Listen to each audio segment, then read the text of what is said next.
forest fires, but also could be metaphorical because the Calgary Stampeders are red hot. And the Hamilton Tiger Cats start a new guy tonight.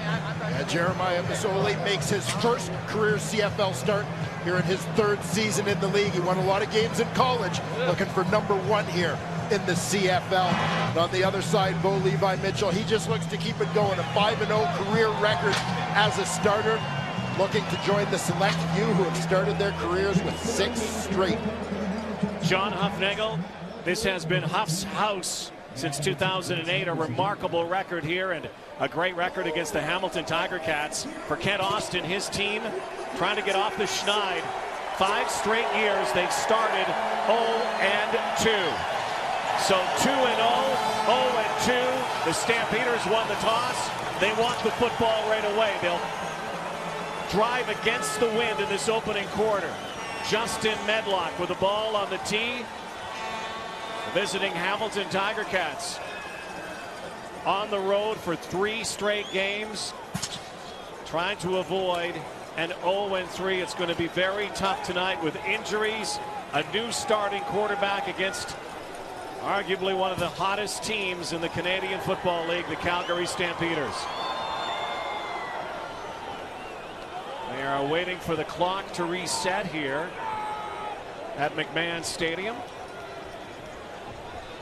Got a brand new scoreboard in that south end zone. And there it is. They have the time up. The whistle's been blown. We're ready to roll here tonight. Second half of our doubleheader. The black and gold from Hamilton. Red and white from Calgary. Stampeders. Larry Taylor doesn't touch it, will let it bounce, and then Jock Sanders will touch the football in the end zone. 1-0 for Hamilton on the single. Bo Levi Mitchell coming off his 2nd consecutive win of the season, joining him in that starting lineup.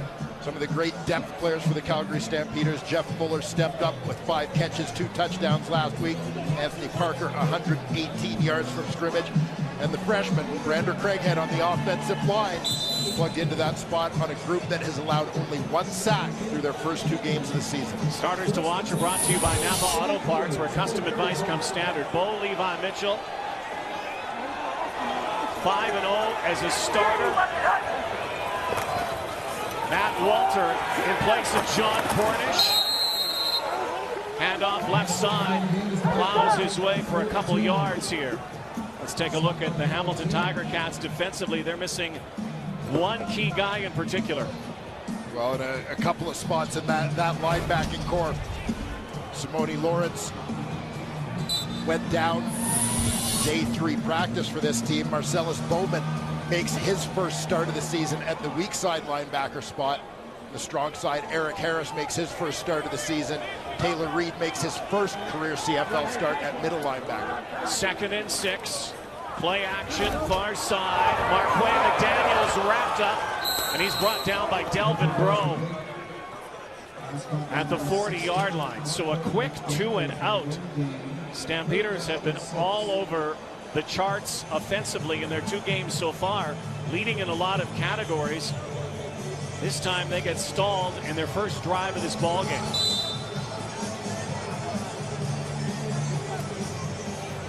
Brandon Banks is back at his 27-yard line. Rob Maver will boot this against the wind. End over ender. Banks cuts it outside. Has some running room and a block. Good return here for Brandon Banks. Brander Craighead makes the tackle on a 29-yard return. Jeremiah Masoli out of Ole Miss makes his first start in the Canadian Football League. Yeah, that college career split between Oregon and Ole Miss. You see the numbers, 42 touchdown passes versus 24 interceptions. Also a great rushing threat through his college career. You see the return of the Twin Towers in that receiving core. Andy Fantuz and Greg Ellingson, 2 of the top yards per game receivers last season, but both were limited to just 12 contests in 2013. And both getting back in the lineup first time tonight. 4-man rush. Masoli loses the football. C.J. Gable picks it up. And a wild one on their first offensive set. Masoli almost lost the football. Gable got it back. And they were lucky not to turn it over. Well, and absolutely no surprise to see Charleston Hughes picking up right where he left off last week. 2 forced fumbles against Toronto a week ago. Forces another one there on Masoli on on Hamilton's first offensive play of the game.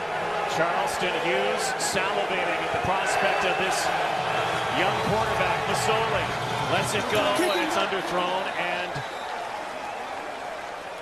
the Ticats do what the Stamps do, and they will kick it back. A quick 2-and-out.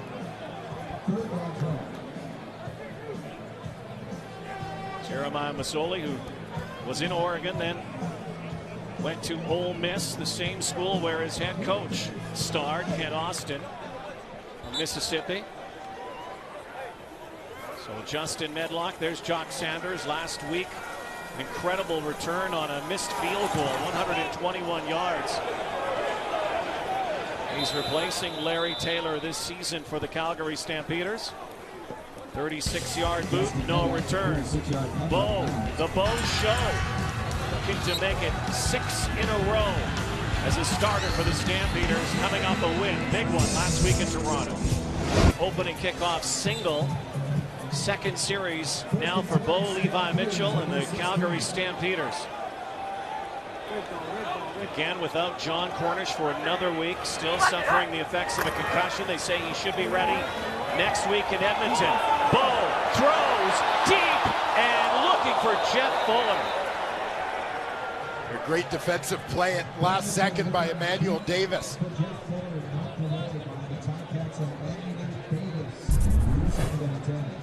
Jeff Fuller is going to line up as the slot to that wide side of the field. It's going to be an underneath route, short route from Joe West on the outside that's going to hold the corner down. Fuller attacking that seam between free safety and halfback. Finds a little bit of room, but Davis cover is able to get an arm on that football. Fuller coming off a huge game against the Argos last week. Bad snap. Hot read though for Bo Mitchell. Goes over the top and finds Marquay McDaniel playing against his old mates from Hamilton. Speaking of Hamilton, here again is a look at their defensive starters. 3 returning players, each of whom is making his first start of 2014. Eric Harris at strong side linebacker, Marcellus Bowman on the weak side. Courtney Stephen started at free safety last year. He moves to the field corner this year. Then joined by Taylor Reed at middle linebacker. 4 new starters this week for the Cats. There's the pitch to the former Dino. Matt Walter. Walter last week against the Argos pressed into starting duty after the opening win-loss to John Cornish out of the lineup. Walter starts against the Argos in a good one.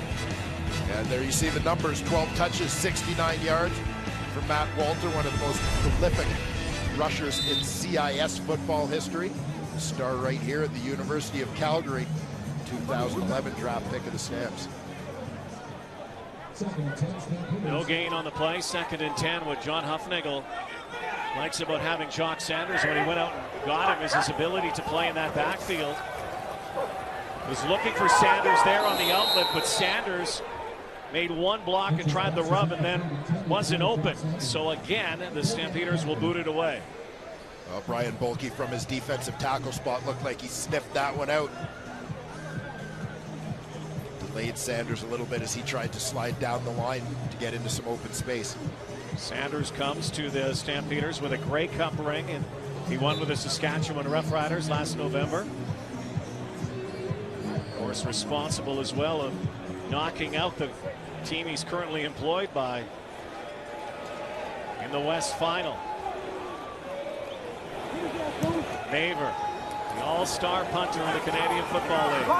Looks like no yards here. That'll be a 15-yard penalty. It's fumbled, but it doesn't matter. That will be Hamilton football. Brandon Banks dropped the ball, but no yards. And if you are called for no yards in the air and the ball is caught, it's a 15-yard penalty.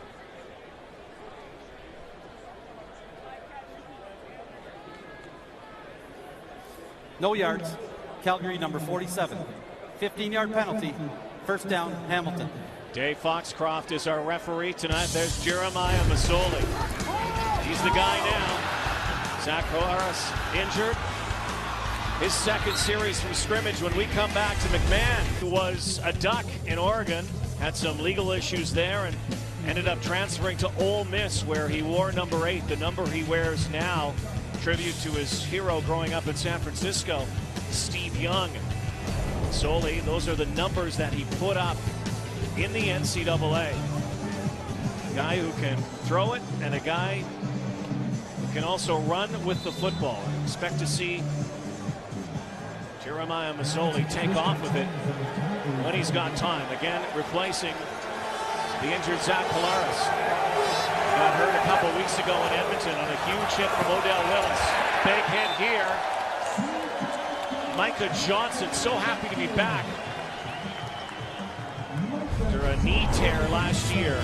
Loss of 2. Here's a look at the reason why Jeremiah Masoli makes his first pro start today. Zach Collaros injured on this hit by Odell Willis in the Ticats' last outing 2 weeks ago.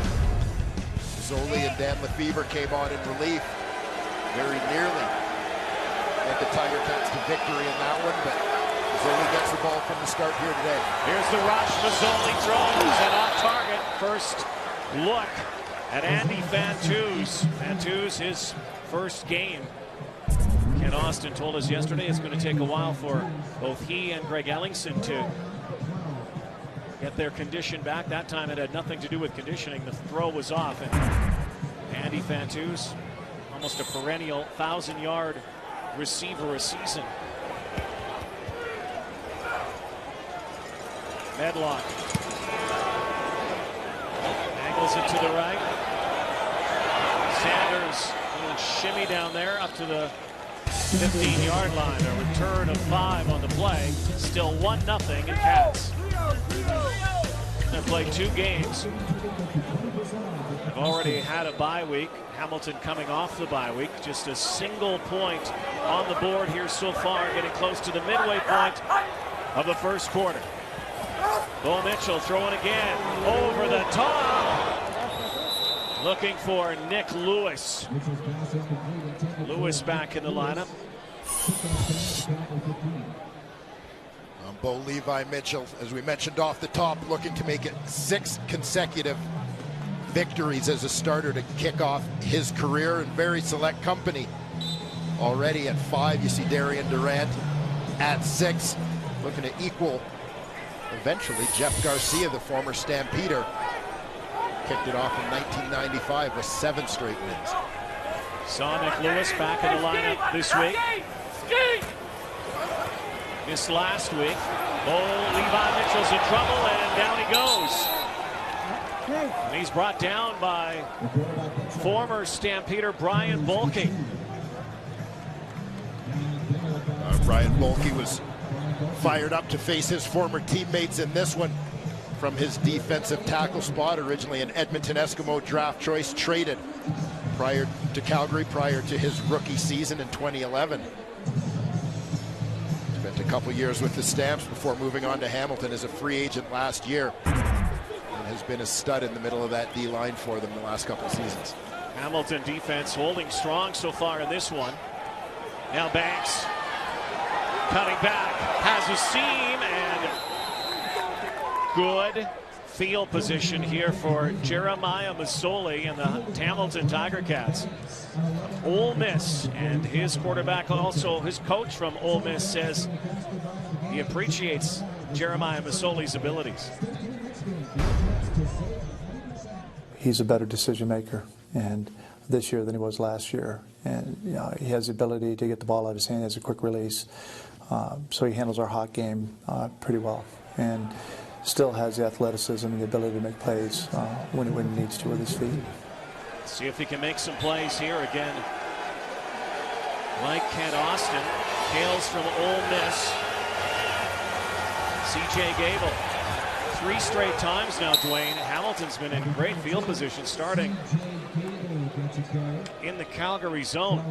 Well, that's been a nice security blanket for the first-time starter Mazzoli to work with, not to be backed up in his own end. Tough field position to start drives has been a little bit of an issue for the Hamilton Tiger Cats in the early going this season, as they've on average started drives at their own 36-yard line this season. You see them starting around midfield each time here today. Conversely, they've also had their opposition starting at their 45. Mazzoli slings it, sideline, foot race, and Bakari Grant can't win it.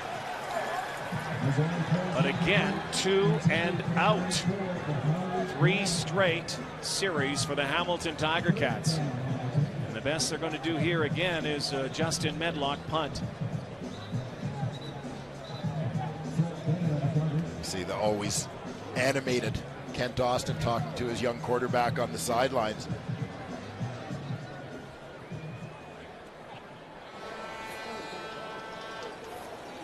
Justin Medlock, former star kicker at UCLA, back with the Ticats. Spent some time down in the National Football League. Sanders made a couple miss, but 40-yard kick and about a 5-yard return here. Still a single point on the board. The quick man of many nicknames back in the lineup for the Stampeders. With more on the sideline, let's go down to Darcy Seaton. Thanks, guys. Yeah, you know what? He really put things into perspective, considering he had that season-ending ankle injury last year. He said, you know what, at least this wasn't a full season that he was going to miss. It was just 1 week, because he knows what it's like to miss the majority of a season. And keep in mind, he also said, guys, that that's his first diagnosed concussion of his career. He said he can't even remember having one before, and that goes back to his college days, guys. And Nick Lewis suffered that concussion in practice a week and a half ago, so did not play in Toronto. But Nick Lewis has catches in 165 straight games. Trying to keep that streak going. Likely will here tonight. It's been a lot of 2 and outs so far for both sides. Direct snap. Matt Walter over the 20-yard line. And a penalty flag that came afterwards.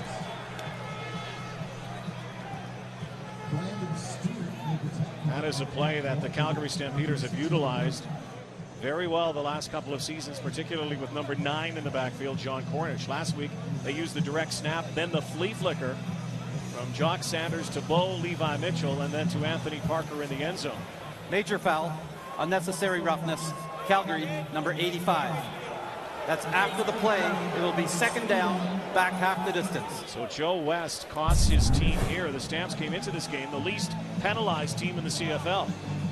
Yeah, and West got into it with the corner, Delvin Breaux. There you see the right-hand shot to the face mask. Hardly concealed from the officials. Second down and 15. Stamps backed up to their 10. Another flag flies here. Marquay McDaniel along the sideline, and Brandon Stewart pushes him out. Tiger Cats doing a pretty good job early for a team that doesn't generate a lot of sacks, getting a bit of pressure on Bo Levi Mitchell. Offside, Hamilton number 97. 5-yard penalty, repeat, second down. Talked about the lack of penalties in Calgary's ledger. Hamilton's the second most penalized team early in the season.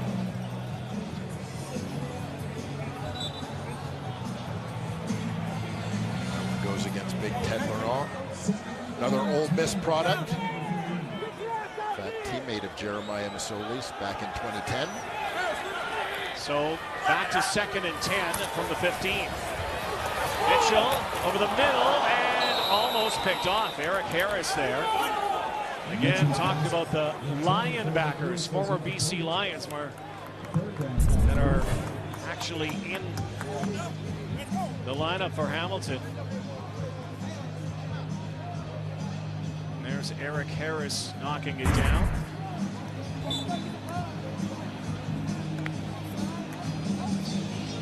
Rob Maver back at his goal line.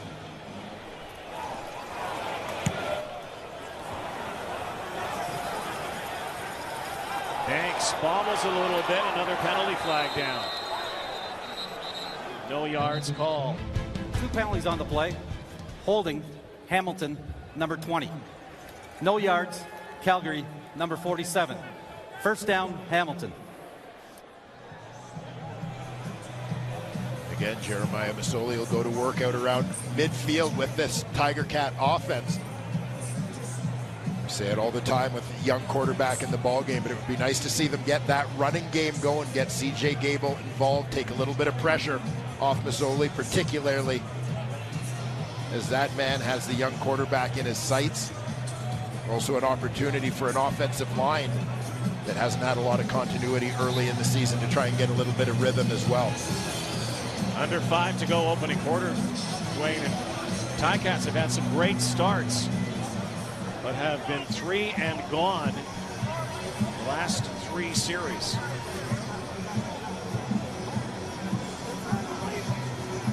More possessions all starting basically between the 50s. Solely trying to get this going now. Got part of the trade with the Edmonton Eskimos with Simone Lawrence to come to Hamilton now. Luke Tasker, his 8th catch of the season. And a 12-yard pickup and the first down tonight for the Cats.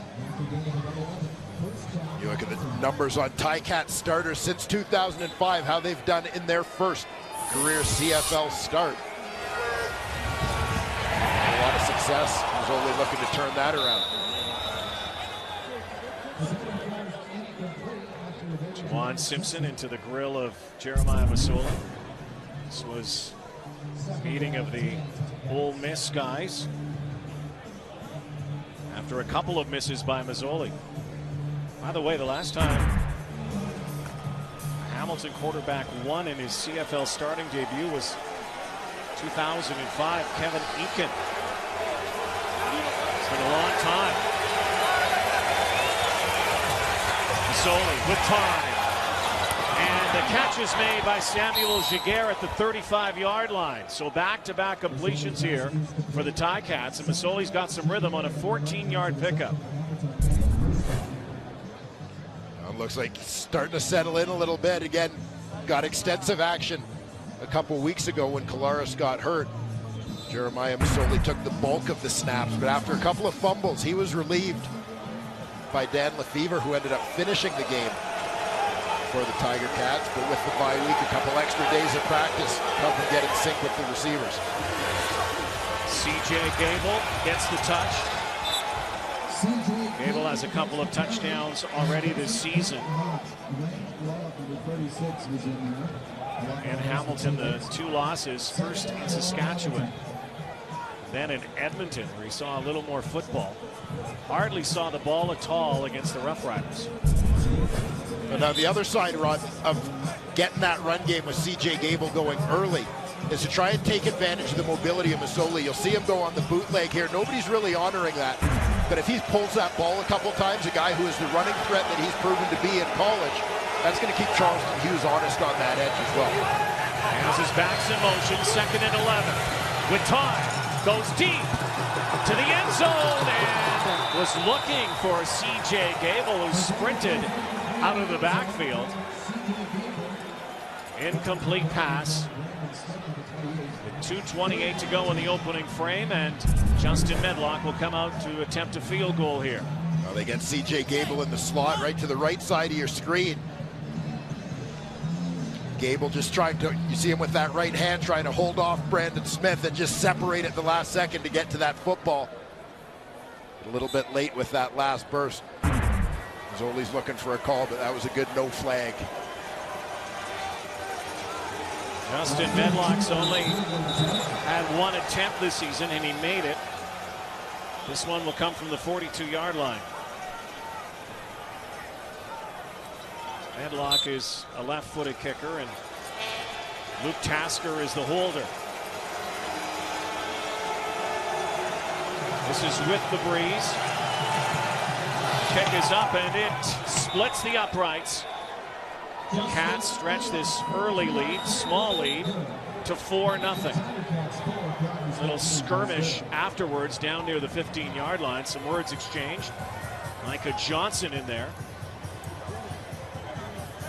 But no flags.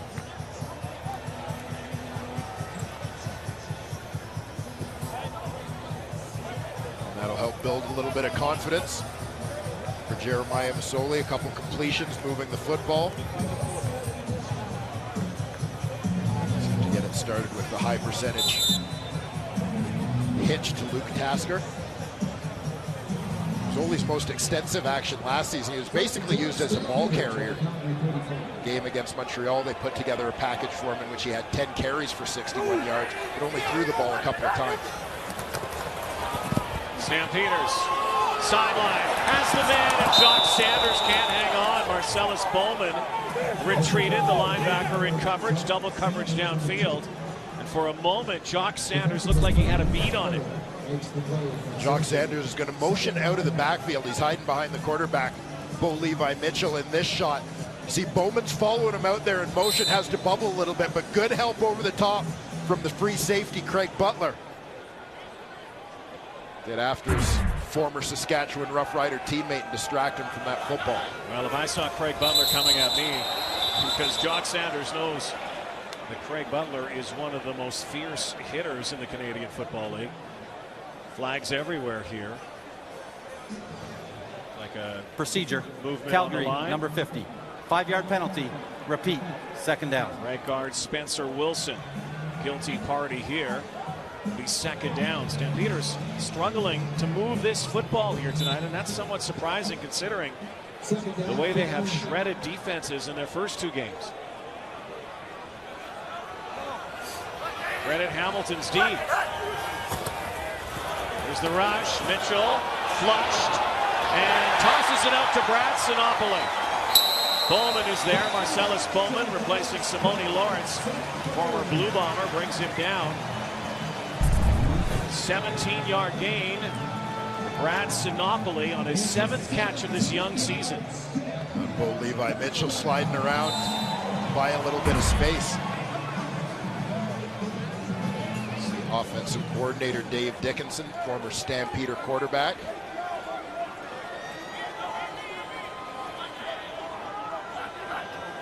Biggest play so far for the Stamps. Sanders takes the handoff and is met right there. Taylor Reed on the tackle. Again, a Hamilton team that had to do some serious shuffling defensively with the injuries to Simone Lawrence and Rico Murray. Yeah, both outside linebackers down, but also in a week where they decided to make a change in that middle linebacker spot. Taylor Reed plays his first career CFL game at middle linebacker.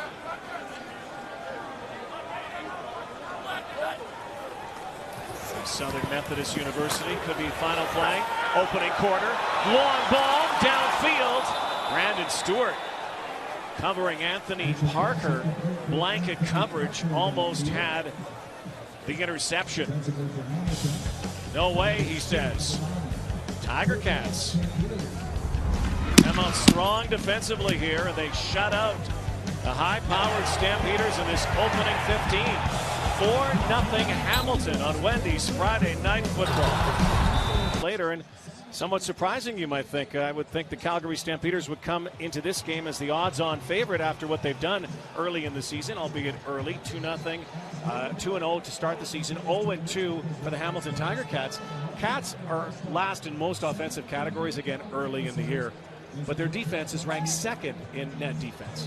Yeah, and they've got a good group, and we talked to some of their players about this, particularly Brian Bulkey. He said one of the keys is that because they've had some continuity up to this point on defense, that they're able to do a lot of things from the start of the year this year that they weren't getting to until week 11 or 12 last year when they kind of settled on their lineup, particularly the guys in the front. That front four has become something of a constant, with Norwood, Boudreau, Bulkey, and now Ted Laurent joining that group.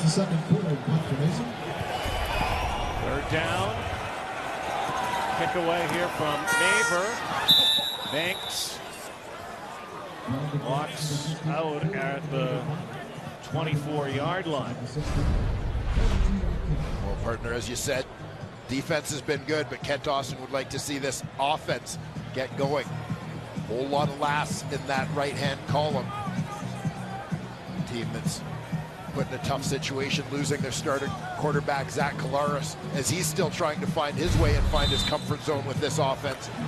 He goes down, Jeremiah Masoli now charged with the task of getting this thing going. This is their longest start. C.J. Gable, their worst field position, right out at the first down marker, so an 11-yard pickup. C.J. Gable hauls that in. This is a lot of where C.J. Gable made his name last year as a CFL rookie, used extensively as a receiver out of the backfield, led all CFL running backs with 54 receptions last year. 500 of his 600 receiving yards came after the catch. Mazzoli looks one way, then the other, down the sideline, and coming back to make a wonderful catch is Greg Ellingson. And Ellingson just gave back 15 yards of it with the taunting of the opponent after the catch. Ellingson making his first start again. He and Fantus, the super slots, both banged up, but after first down was gained, objectional conduct, Hamilton, number 82, taunting. 10-yard penalty, first down. So 10 yards on that, 30-yard gain, minus 10, so a 20-yard pickup up near the 50-yard line. But regardless of the penalty at the end, here you see some of the importance of Fantus and Ellingson to this lineup. The Tiger Cats don't have a fast receiving core. They rely more on height than speed to get the ball deep. The big targets, let them go get it. Shotgun again.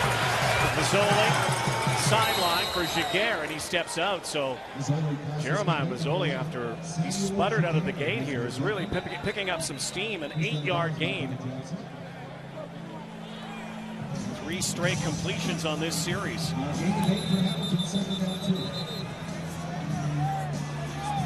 Mix things up a little bit here, bringing the fullback CO Prime into the game, going to a different personnel package. Buddy Jackson is the injured Stampeder. Jackson, first-year Stampeder. Spent some time with some National Football League teams out of Pittsburgh.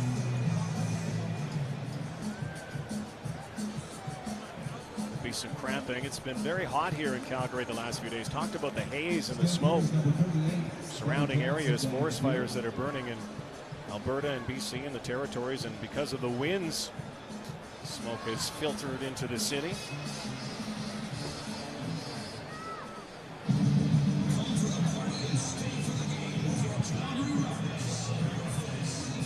Jackson is now up and head to the sideline.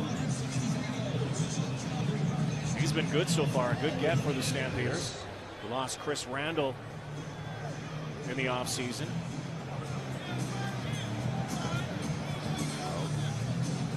Randall joining the Winnipeg Blue Bombers, and a free agent Darius Brooks, who had also played in that secondary, has moved on to pursue NFL aspirations. Calgary team again with 2 linebackers not in their normal position here tonight.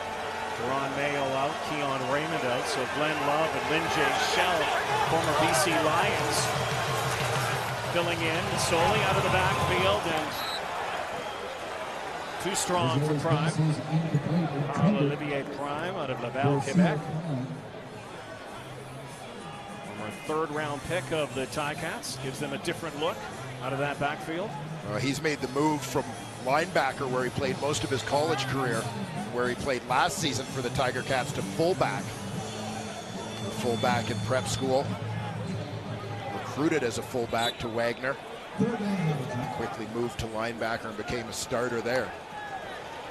And after losing John Delahunt to Ottawa in the expansion draft, Tiger Cats found them in need of a fullback and shifted Prime back to that position.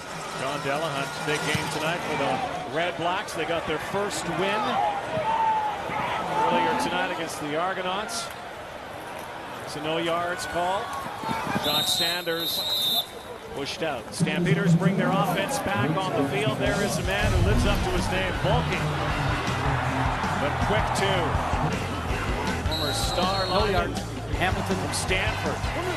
Now a Cat, former Stamp Brian Bulkey, back in familiar surroundings. Oh, I love it. I think any player that, you know, you look across the line and you see familiar faces, A, you can't help but start talking, but B, you know, whether it's just, you know, running down a sweep and you see some guy at the corner of your eye and you know there's going to be a collision. And it's that love-hate relationship that you have on the field, and there's going to be a lot of that going on. It's Bulky on the line. Brandon Boudreau chasing down Matt Walter, and he wins that race. What a great security blanket Matt Walter has become for the Calgary Stampeders. Again, this was a guy in college who racked up some serious yards in his 5 seasons under Blake Nill and the Calgary Dinos. Yeah, playing in a great program, a program that's done a tremendous job developing players for the CFL, and perhaps most notably running backs in recent years. Matt Walter allowing the Calgary Stampeders not to have to adjust their national-international ratio, plugging into that spot for John Corner. Drew Tate takes it himself around the edge on 2nd and short after the 9-yard pickup, and so Drew Tate, who's the short yardage guy now for the Stampeders, does the job. The Stamps will go with both fullbacks in the formation here following that short yardage play. We'll see if they get into a double tight set.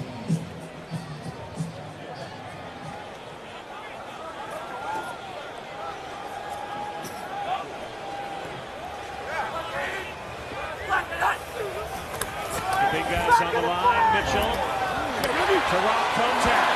One of those fullbacks rumbles into Hamilton territory. Emmanuel Davis had the last lick at Rob Cote, but a couple of misses in open field and a good play call from Dave Dickinson and the Stamps. Rob Cote is going to start on the left side of your screen and just drag underneath, crossing routes with fellow fullback Tim St. Pierre. Taking advantage of the traffic underneath. Cote, a very good receiver in his junior football days before becoming a fullback here with the Stamps. In his junior football in Victoria with the Rebels. Undrafted player. And Walter out of the backfield again. And right now, Bo Levi Mitchell, who was stretching the field earlier on, is now nickel and diming the Hamilton Tiger Cats. Well, they do a nice job of getting Matt Walter wide open in the flat simply by alignment. Nobody there to cover him for the Hamilton Tiger Cats on that free release from the backfield.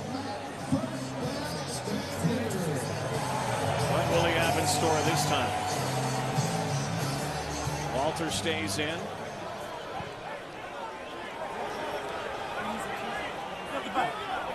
Once again, the Stamps without one of their lethal weapons in Mo Price. And the whistle blows. The 20-second play clock had expired. Time count violation. Calgary, number 19. 5-yard penalty. Remains first down. Bo Mitchell was looking over at that play clock and came down to 0.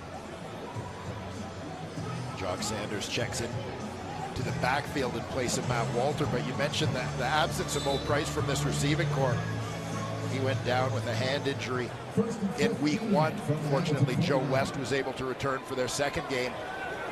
Jeff Fuller has taken big steps here in his second year as a Stampeder as well. Mitchell, McDaniel, sandwich there. Courtney Stephen, his first start at field corner for the Cats. A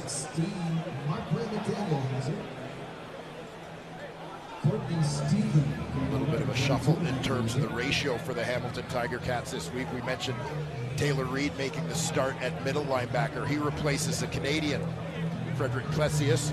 The Canadian Stephen starts at that field corner position where James Rogers started in week 1, Michael Coe in week 2. Plessius is in the lineup now. You see him in the middle there, number 33, the former star from Laval, Vanier Cup champion. 6 receiver set. Bo Mitchell over the middle. Once again, it's Marquay McDaniel who is stinging his ex-mate so far. Down near the 24-yard line. Well, it's only a 3-man rush from the Hamilton Tiger Cats, so 9 guys dropping back in coverage. But because of the amount of time he's got, as the offensive line easily handles that 3-man rush, eventually the receiver pops open. It's McDaniel in the middle of the field. Again, the former Bomber Marcellus Bowman supplied the jolt, but after an 18-yard gain, 1st and 10, is Stamps. 9.5 to go, looking for their first points. Cote out of the backfield, released again. Davis pushing him back. I'll give him some progression here, but Emmanuel Davis, good job closing in on Rob Cote. And only a 2-yard gain. Yeah, terrific job in the open field there by Emmanuel Davis, as Cote had lots of room to maneuver when he caught that ball. Cote goes out. Brad Sinopoli comes in. 9th play of this drive. At the 8th play, started at their own 25-yard line. And Eric Harris just gave the Stamps some more yardage here. Offside, Hamilton number 41. 5-yard penalty, remains 2nd down. You can hear the great use of the cadence by Bo Levi Mitchell on that play, knowing that the Tiger Cats are trying to time some of their blitzes from depth, trying to hit it on the run as Harris did there. That hard count messed with Eric Harris's timing, and it's something again now slow down those blitzes. Tiger Cats will have that one in the back of their minds. In the jumbo package again. Jeff Fuller, after a tip at the line of scrimmage, it looked like, Delvin Rowe. Penalty flag in the end zone, which likely would signal perhaps an interference call back there. We'll have to see what this is. Well, I think this may have been a late shot. The offensive lineman, Spencer Wilson, charged downfield, buried a Tiger Cat defender a little bit away from the football. Major foul, unnecessary roughness, Calgary, number 50. After the play, back 15 yards, 1st down, Calgary. What a costly one. Spencer Wilson. It's his 2nd penalty. This one, though, 15-yarder. Wilson will come from his right guard position. He's just getting up off the ground at about the 18-yard line. In the middle of those Tiger Cats. He's charging downfield, looking to get a block. A shot there. I think it was Frederick Plessius that he hit. Costly one. Backs them up to the 26-yard line, where they go 1st and 10. Sinopoli looks like he wants to throw. Looks like he's going to take it now. Sinopoli, high stride. Brad Sinopoli looking for the end zone. It's his first CFL touchdown, and it is a beauty.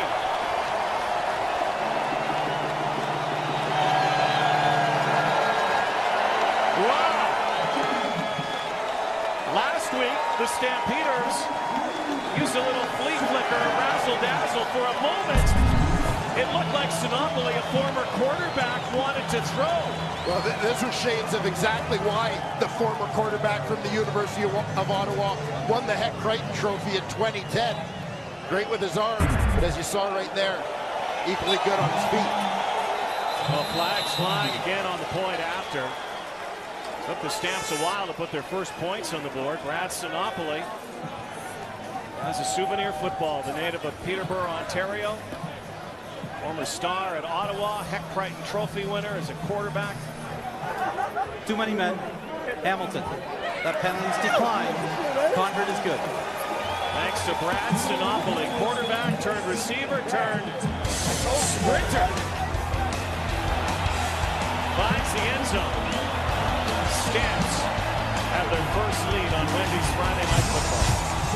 Made a great choice to become a receiver. This time looked like he wanted to throw and then went.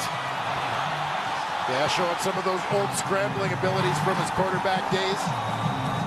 Shaking tacklers in for his first touchdown. I know his dad, Sam Sinopoli, longtime coach at Crestwood High School in Peterborough, will be thrilled with that one. Sam was going to throw. 9 play, 85 yards, capped off with Sinopoli's first CFL touchdown. Brandon Banks now. Cats looking to respond. 7:50 to go. Had a big year last year, breakout year. Didn't find the house. But he has now. He has now. Gadget play may not have gone exactly as expected for the Calgary Stampeders, but we'll still call it 2 touchdowns in 2 weeks off the trickery. Last week was Jock Sanders on the flea flicker back to Bo Levi Mitchell. He threw this bomb to Anthony Parker for the touchdown against Toronto. Part of a 101-yard receiving day for Parker. Get back-to-back contributions from their young Canadian receivers here in Calgary. Bo Levi Mitchell has been here for the last few seasons. Finally getting a chance to play and to start. Brad Sinopoli as Masoli takes the slide at the 33-yard line with Lynn J. Shell closing on him. Sinopoli learned a lot from a guy like Bo Levi Mitchell when he was attempting to become a quarterback. That's quite a chemistry those two have. Two guys about the same size, as a matter of fact. Sinopoli initially coming into the league when Henry Burris was here, and then also Kevin Glenn, Drew Tate. Some great guys to learn from, but it may well have been the emergence of Bo Levi Mitchell that forced his position change a couple years ago. Exactly, made him start thinking about becoming a receiver as Bakari Grant moves the yardsticks at the 40-yard line. That's his first catch of the night. Bakari Grant. Grant, the Tiger Cats' leading receiver last season. Finished up with 69 catches for 947 yards. Greg Ellingson was actually leading the league in receiving after 12 games, but then got injured and missed the rest of the regular season. Grant now has 9 on the season. First and 10. And Brandon Banks on the inside, handoff and sweeping to the outside as the Ticats' biggest play offensively so far. A little bit of deception in the backfield for Hamilton. Well, Banks is going to come in motion. Real quick handoff there, and you saw most of the Stampeders bit hard on that fake, thought the ball was going to CJ Gable, and that Banks' motion was just that, just strictly motion.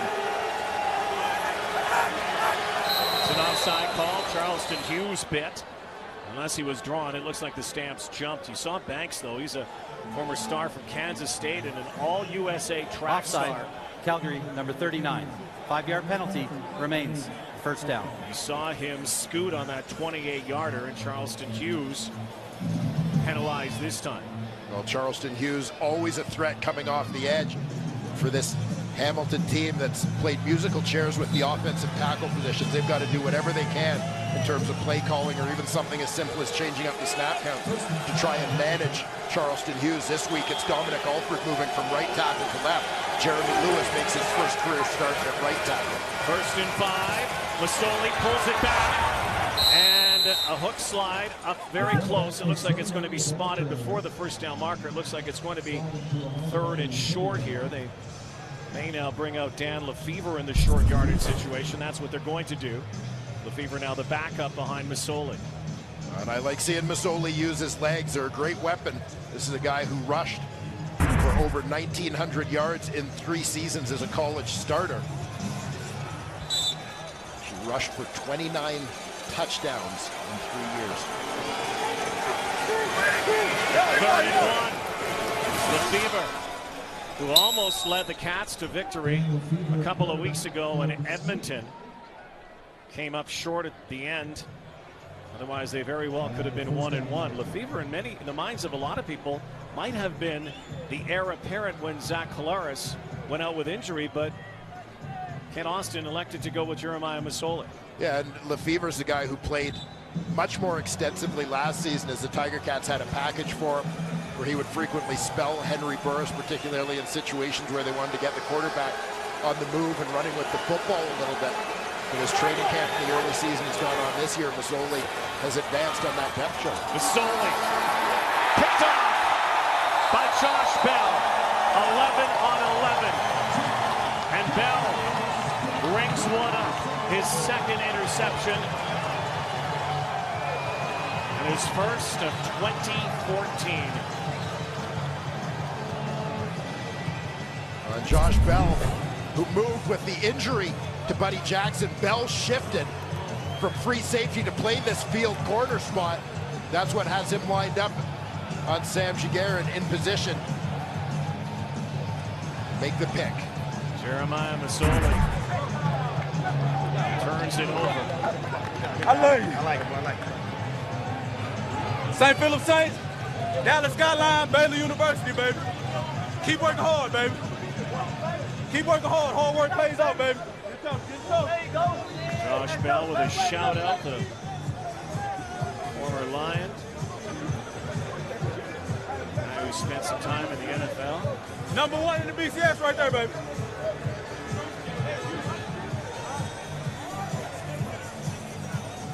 Former Baylor Bear. Soli knows it was his bat. And we'll see how the young quarterback responds to some adversity. So you look. We'll try to shake that one off.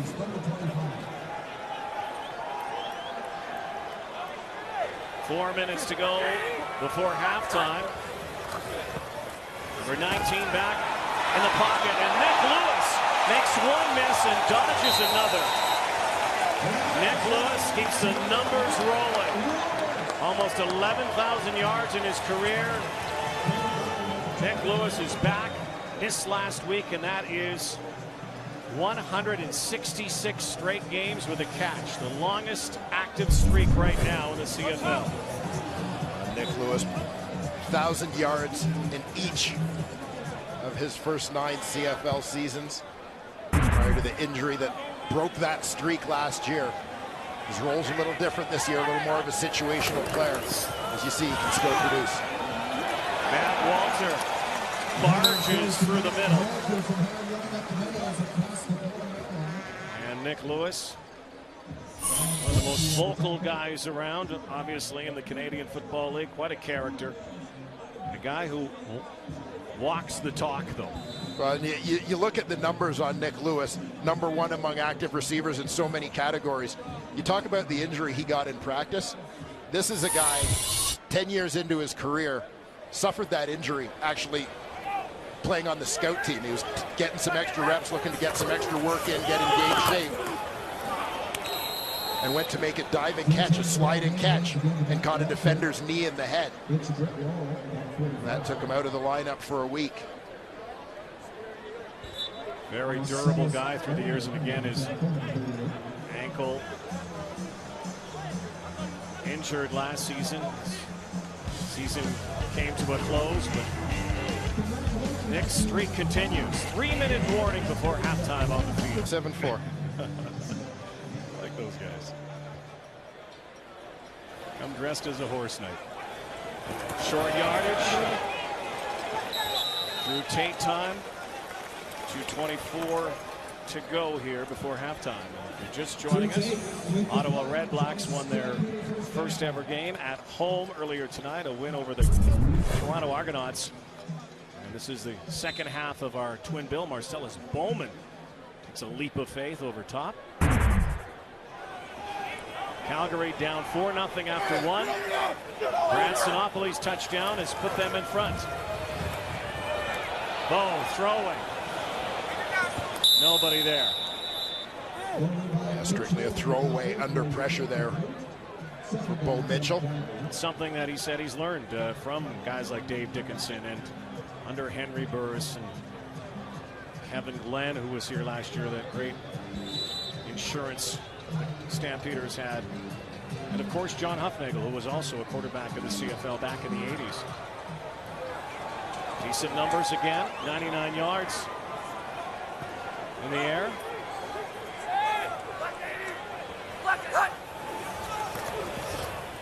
Lots of time now. Fires. Taylor Reed whips down the Stampeder. There is no penalty. The Stamps wanted one.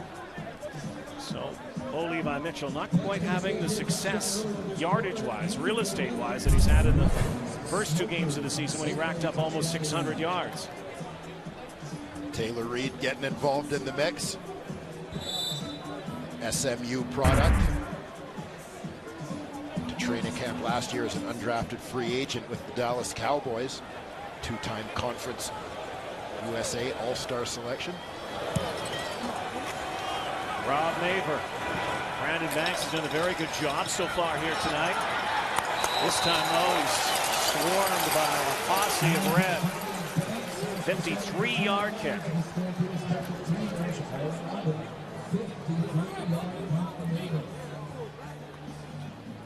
Three points, Stamp lead. There you see Big Ben Daguilar, number 44, hustling down on special teams. Former Master Marauder, Metros Trophy winner, is the nation's top lineman. 2012. Few players who face each other in the CIS wars. Gable picks up 7.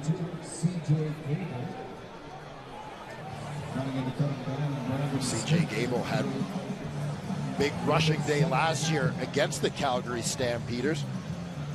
13 carries, 132 yards. Back on September 28th. Pretty productive overall against Calgary last year. 32 touches, 329 yards from scrimmage in 2 games. But here tonight, only 4 carries, 5 yards. They give it to him again, and he's going nowhere. He had been dropped for a loss. Looks like he got back to the line of scrimmage, and a very quick 2-and-out. We'll give the ball back to the Stampeders to put some more points on the board, perhaps, before halftime. And I'm not sure how much freedom Jeremiah Masoli is being given here as to whether he hands the ball off or pulls it. But this would have been a great situation to pull it. He very quickly had that edge outflanked. Justin Medlock is back out, averaging 41.3 yards in the early season.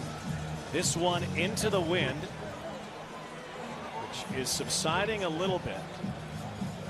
Averaged about 37 so far here tonight. So with the dangerous Jock Sanders back, Stamps could get some really good field position here. Medlock needs to boom one. Nope, not this time.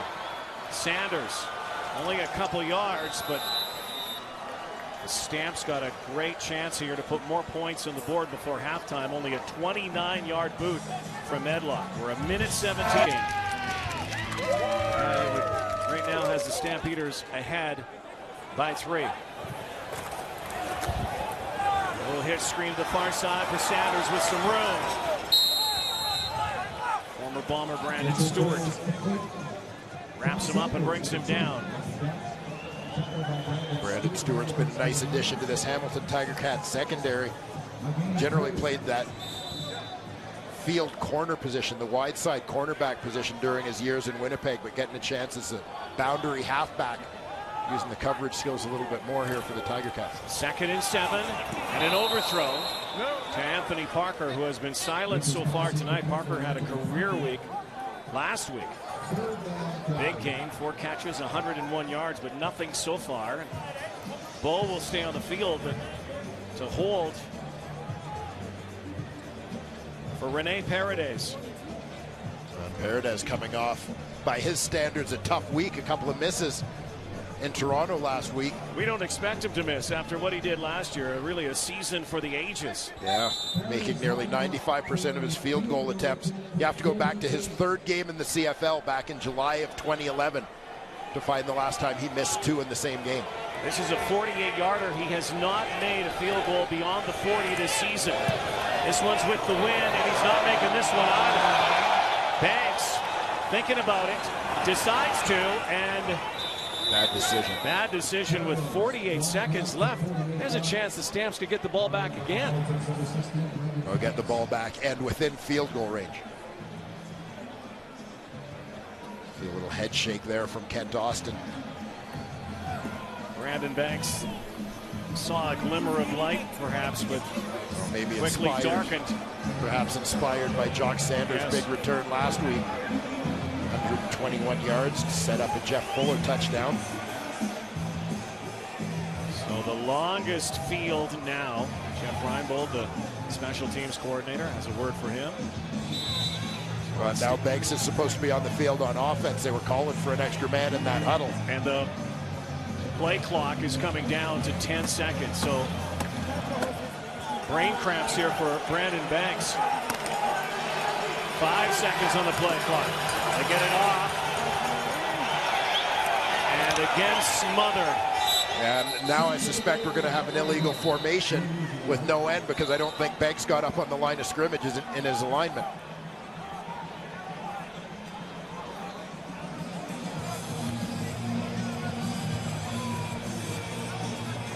Brandon Banks not endearing himself right now to his coaching staff or Hamilton Tiger Cat football fans. Last 20 seconds. He's cost his team big. Illegal formation, no end, Hamilton. The penalties decline.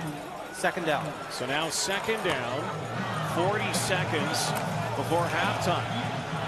And instead of giving up a point, there's a very good chance that they may give up 2 here. If it comes down to third down, they're going to have to manage the clock properly.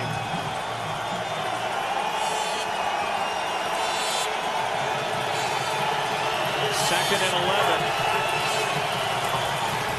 And again, nowhere to go. So 19, 18 to go.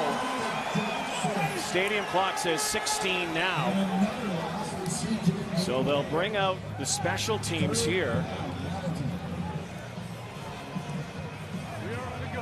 It still might work out for the Tiger Cats. They may be able to. 3rd and 12. Run this clock out.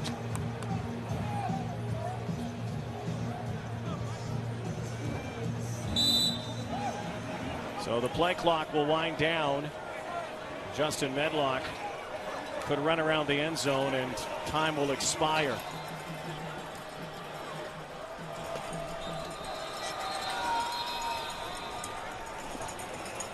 And they blow the whistle. Hamilton.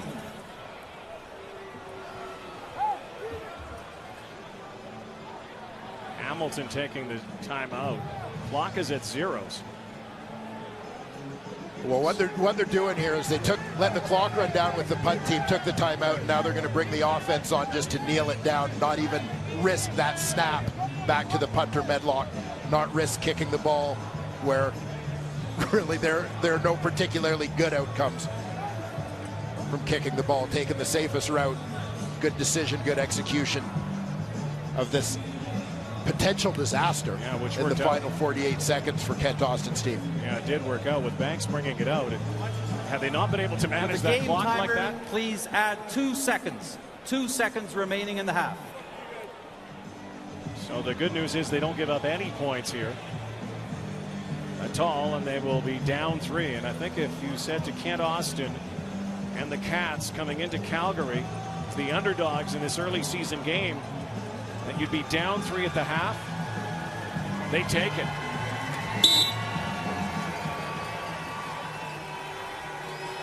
It'll be very interesting to see what the second half has in store here. Highly defensive game. Tiger Cats looking for their first win. The Stamps are looking to stay undefeated. Calgary leads at home 7-4 at the half. Are at the half, Hamilton Tiger Cats and Calgary Stampeders. Brad Sinopoli weaving, and he gets 6 points for passing go. And of course, who could forget? Child please. But all that while he was leading the NFL in receiving yards and really just a star, especially for you fantasy fanatics out there. But Ocho Cinco has not played in the NFL since 2011, and now he's in the CFL. Our Bob Holtzman has more. What's up?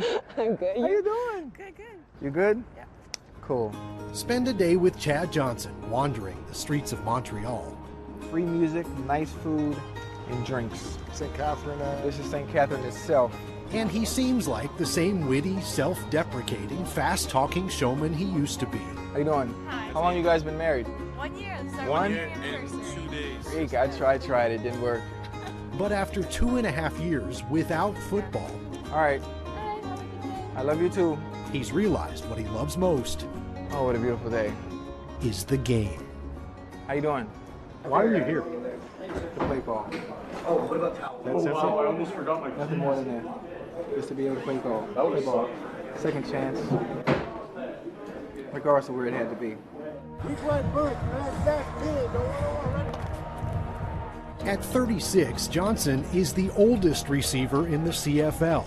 He hasn't played anywhere since the Dolphins cut him in 2012 after he headbutted his now ex-wife. You know, I was always a happy-go-lucky guy, and 3 seconds of anger cost me a lifetime's of work. 3. It was humbling, of course, but it's a lesson to other people, man, other players coming up. And you stay on that straight and narrow. You get snipped quick. Johnson still wears 85, but it's clear he's not. Because I was very productive while being outlandish. Now, when that outlandishness and that productive doesn't match up, there's your issue. It's a different guy. He's still fun, outgoing, incredibly infectious smile, but he's dead serious. Since we've had him, we've never seen any of that. I mean, there's never been even an inkling or sign of the dancing and the antics. There's Chad Johnson, he's got it! Have we seen a new Chad Johnson here? Where's the phone? Where's the dance? Where's the old Ocho Cinco? Oh! In Montreal, Johnson's life is fairly simple. World Cup games on the flat screen at McDonald's. Coffee in his right hand, Twitter in his left. His salary this season is a fraction of what he once made per game. How are you financially? Good, I'm rich. You don't have to do this for the money? No, my salary's going to charity. Feed the children. That's a bad spot. Johnson recognizes there is very little chance he'll ever get another shot at the NFL. But the 6-time Pro Bowler wants everyone to know that is not why he's here. Someone said that you're here just because you want to finish right. Is this about finishing? That's all it is. I want to go out my way. I would love to do it the Ray Lewis way, Super Bowl, retire, go to Disney. No, but it didn't work that way. I made a terrible decision. A dream or something I love was taken away from me, rightfully so. I could have gave up a long time ago, man. Could have disappeared, said forget it, you know, career's over. Ended on a bad note. I'm going to end on a high note. I'm happy to be playing football again. Bob Holtzman reporting. Fairly pedestrian stats so far this season for Johnson. Through 3 games, he's averaging just 1 catch per game. However, he has made the most of those opportunities, catching a touchdown and registering the 2nd highest average yards per reception on the Alouettes. Of our game coming up, Joshua Bell picks off Jeremiah Masoli. We have a 3-point game at the break.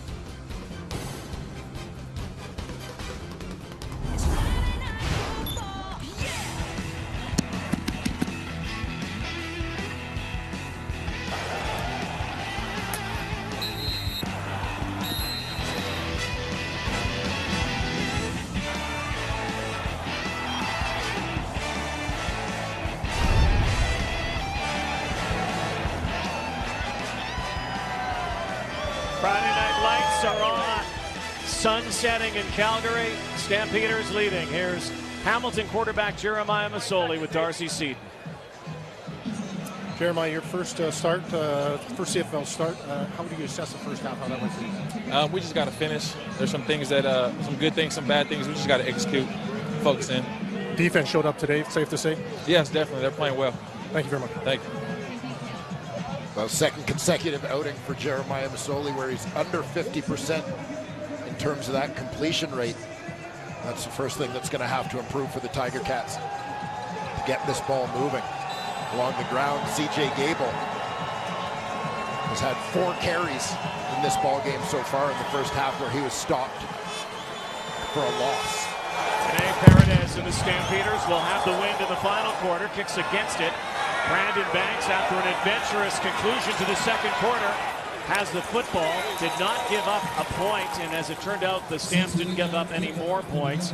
Again, 3-point lead, Calgary. Here comes Masoli and his offense.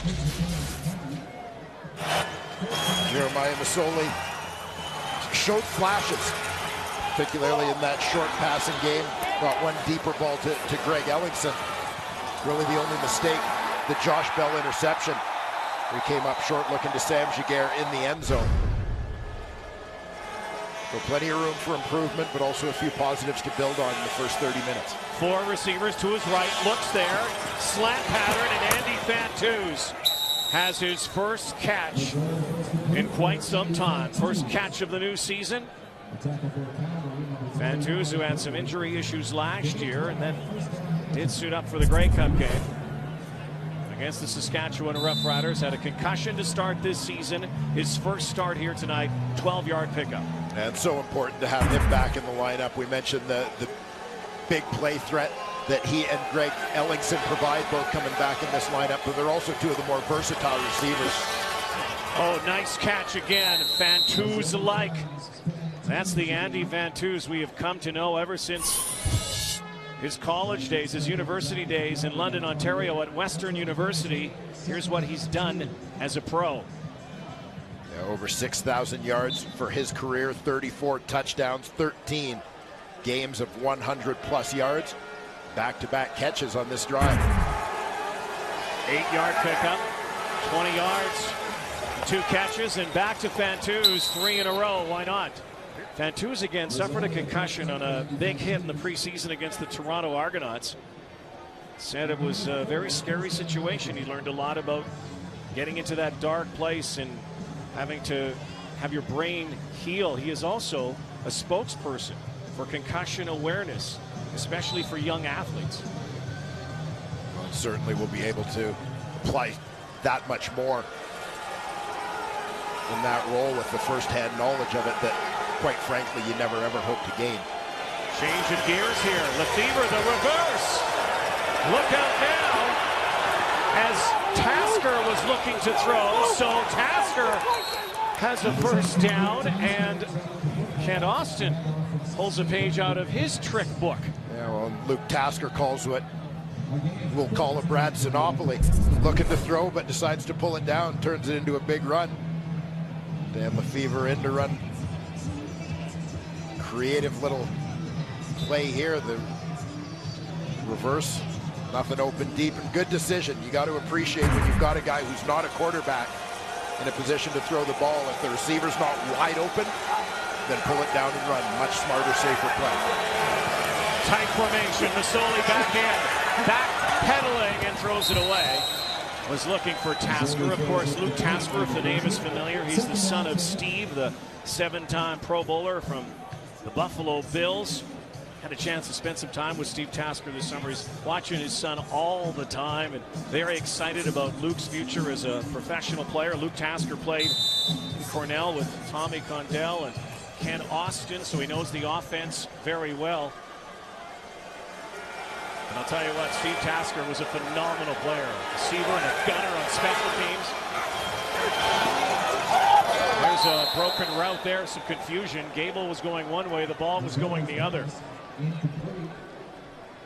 And Gable initially on that out, that's where Jeremiah Masoli threw that football, but you see a little bit of perhaps a lack of familiarity between quarterback and receivers. Masoli just in this week back to practice, getting those reps with the first team. Masoli, a native of San Francisco, California. We're up in the Bay Area. Justin Medlock, who played with UCLA, angles the kick, and they'll mark it at the 13-yard line. Andy Fantuz, it's been a while. Breathing heavy. And this is what he does best. Catching the rock. Not the last of Fantuz we'll see tonight. Counts, make yours today.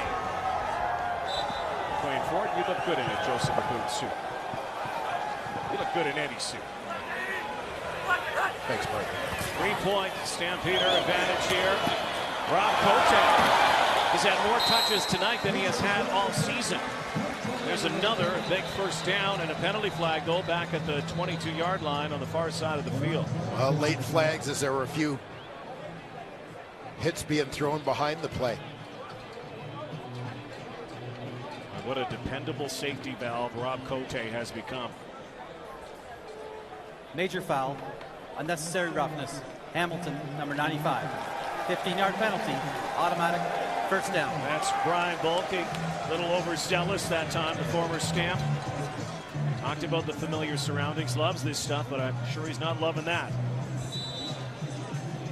Well, Brian Bulkey, I think, reacted a little bit. He's in the middle of the defense, and he's going to get cut down here at the line of scrimmage by the left guard, Brander Craighead.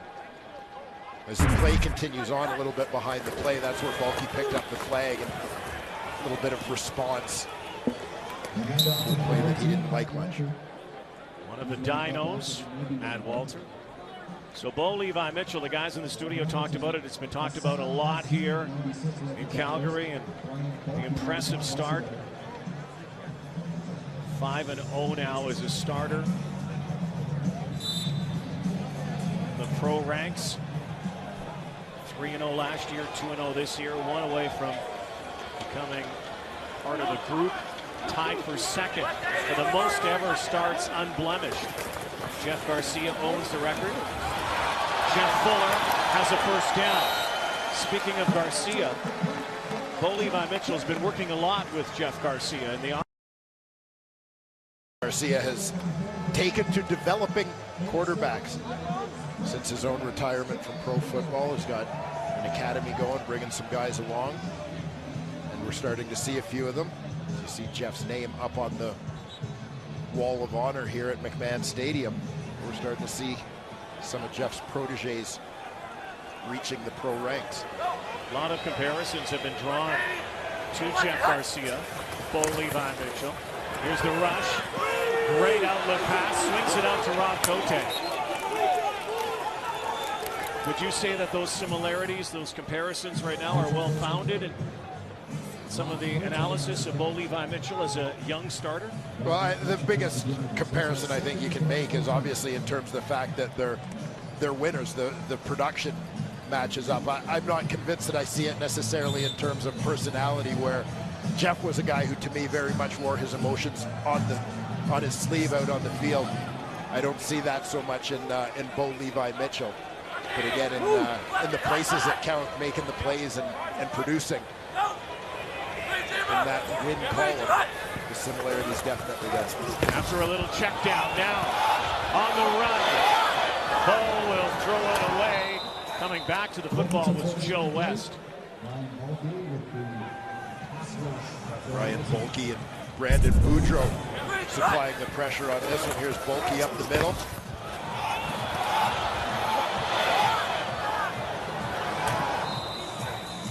Real heart and soul guy for this Hamilton Tiger Cat defense. He was nominated as their most outstanding defensive player and their most outstanding Canadian last season, his first year in black and gold. He's an impressive guy on and off the field, does a lot of charity work in the Hamilton area, did it a lot here in Calgary. A couple of engineering degrees from Stanford University. Smart cat. Still a three-point game, and the defense is coming up large here so far tonight. Canada checking already lots collected this season. Purelator tally, and Edmonton leading the way. Edmonton and Saskatchewan, a couple of teams that racked up some sacks against the Hamilton Tiger Cats the first 2 weeks of the season, ranked 1 and 2. Charleston Hughes, surprise. CFL's 2013 sack leader has the only sack here tonight. Sack master Charleston Hughes. And there he is on the tackle. Well, there is no reason to think that Charleston Hughes doesn't have a feeling about how good he is and the talent he brings to the Canadian Football League. Offside. I take a look at all the offensive linemen. and all the quarterbacks and what they do and how I can get on their nerves or be a pest to them, but it's still one of those things where like I focus on what I can do and my ways of winning, because I feel like I am the best defensive end in this league, the best defensive lineman in this league, and there's nothing, no offensive lineman in this league can take that from me. Charleston, if he was a voter, our CFL panel, he would have naturally voted for himself, but for good reason. He told me yesterday, he said, I'm number one, and everybody else in the league is tied for second. He's a character. And he plays nasty with an edge. Person pie. Gable. Slashing. Charleston Hughes has 3 sacks on the season, coming off an 18-sack campaign in 2013. Yeah, tremendous year in 2013. Those 18 sacks came in 16 games. Number 2 among active players, behind only Montreal's John Bowman. Odell Willis and Ricky Foley also in that mix. Willis off to a quick start, as you mentioned. Those Edmonton Eskimos been getting after it early. 7-year player out of Saginaw, Michigan, of Northwood University. One of the CFL's best. Here he comes again. Masoli escapes and goes forward. He may have taken a shot of the helmet.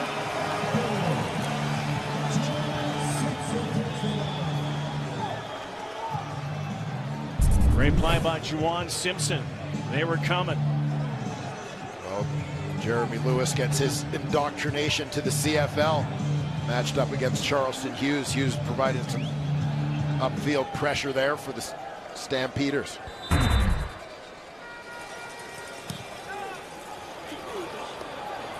Well, the punters have been getting a workout tonight. John Sanders has some trouble. Muffs that one. It goes all the way back, and what a great kick for Justin Medlock.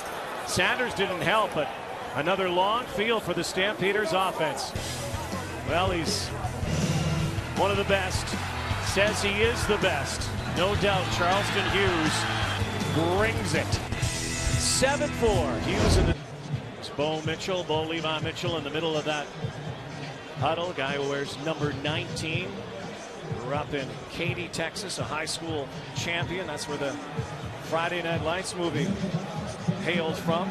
The inspiration for that. He wears 19 though, because his hero growing up, Johnny Unitas. Another direct snap. Utilized again perfectly by Matt Walter. Almost lost the football. Craig Butler rattles him, but not before Matt Walter picked up the first down. Well, a great cutback against the grain by Matt Walter on this one. That direct snap gives him a little bit of a jump start. You see that defense flowing hard to their left to try and get that contained, trying to make up for that jump start that they lost at the start of this. They basically overrun it. Walter reads that, turns it up. Make that into a positive gain for the Stamps. Again, a very long field. Mitchell is in trouble. Bo Levi is decked. Taylor Reed has his first CFL sack. Big play for Taylor Reed deep in Stampeder territory. Line up right on the line of scrimmage. Edman on the line. He's coming all the way. He's got contained. As Mitchell gets flushed out. He ends up running right into the waiting arms of the newcomer Taylor Reed. Only the 4th sack in the young season for the Cats. Last year ranked last in the sack department, but it can be a deceiving stat. Remember, this team got to the Grey Cup game. Ball's up in the air and hanging on, and then dropping it is Walter. Otherwise, that could have been up for grabs, and that could have been in the end zone very quickly for the Cats. So struggling and sputtering right now, the Calgary offense. And they may think about giving up 2 here. It's going to be a very deep kick in the end zone. Hamilton drops out the defensive end. Brandon Boudreau, he's the man who ends up fighting with Matt Walter for that loose football. That's the word tonight, fight, isn't it? Games being won in the trenches here. Will Rob Maver give up a deuce? No, he'll boot it out. Says a lot about the leg of Rob Maber and the trust they have in their defense. But Banks has room here. Brandon Banks is sprung here. Maber brings him down inside the 15-yard line. And in retrospect, maybe they should have given up 2. 38-yard return. The Ticats are in the red zone.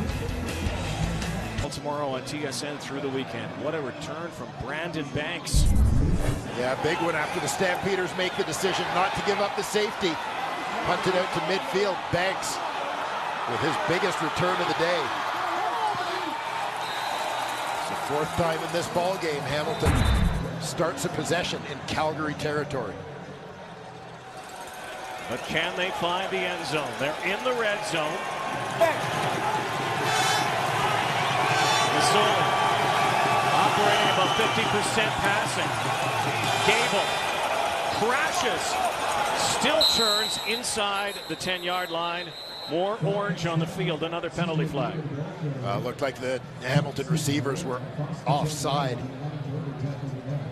Head of the snap count with their motion. Looked like 3 of them had about a jump, about a yard. Offside. Hamilton, number 17. 5-yard penalty. Repeat. First down. You talked about all those categories, Dwayne, and you take a look at the penalty here. Here's the trio that went offside. Watch the herd. Yes. You know, all those categories where they're last offensively. Keep in mind, last year under Henry Burris, they racked up a lot of points, a lot of yards. A little different now. It's a team in transition under Kent Austin.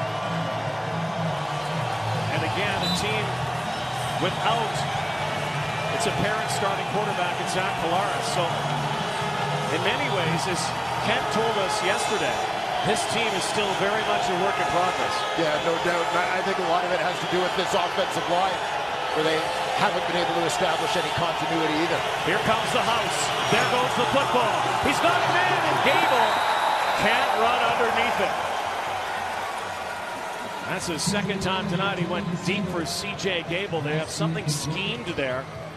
But 2nd time that they come away with nothing.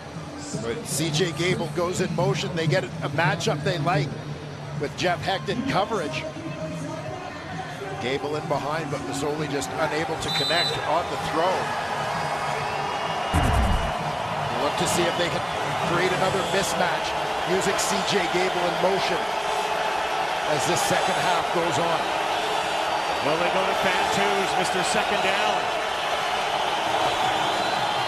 Mazzoli looks his way, now goes end zone, and another overthrow, that time for Luke Tasker. As we've seen so often, even in this young season, with young quarterbacks who are making their inaugural starts, Jeremiah Mazzoli is struggling with his accuracy. And you wonder, as he's tried to throw those 2 slightly deeper balls, a little bit of a breeze at his back, if he's misjudged that. But the accuracy certainly a concern. 9 of 20 passing thus far for Mazzoli.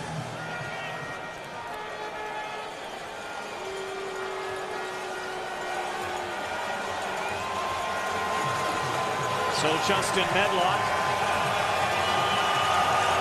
2 for 2 on the season.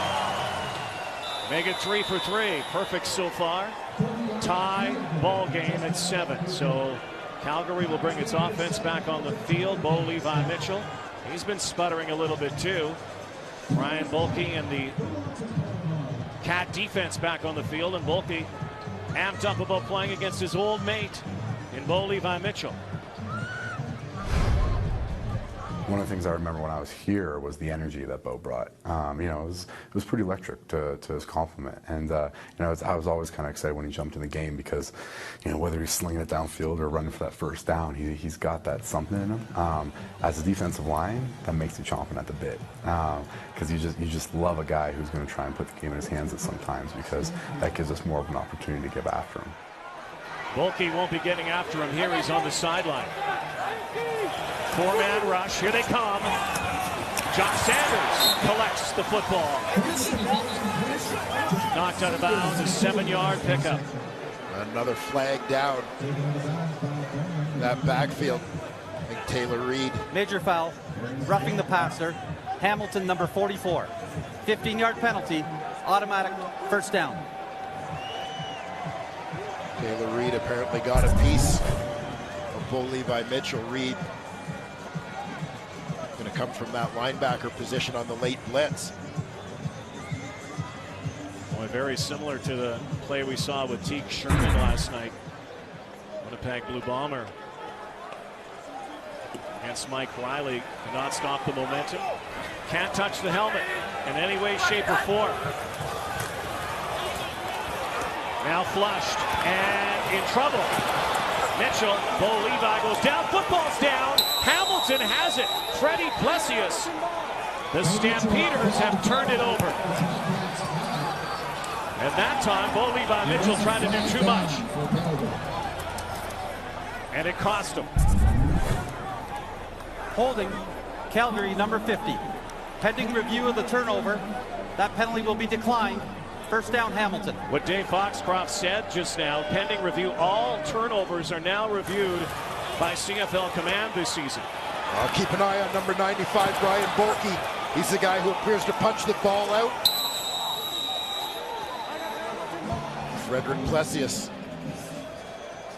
falls on it. Bulkey in pursuit with that right hand. Pops the ball out.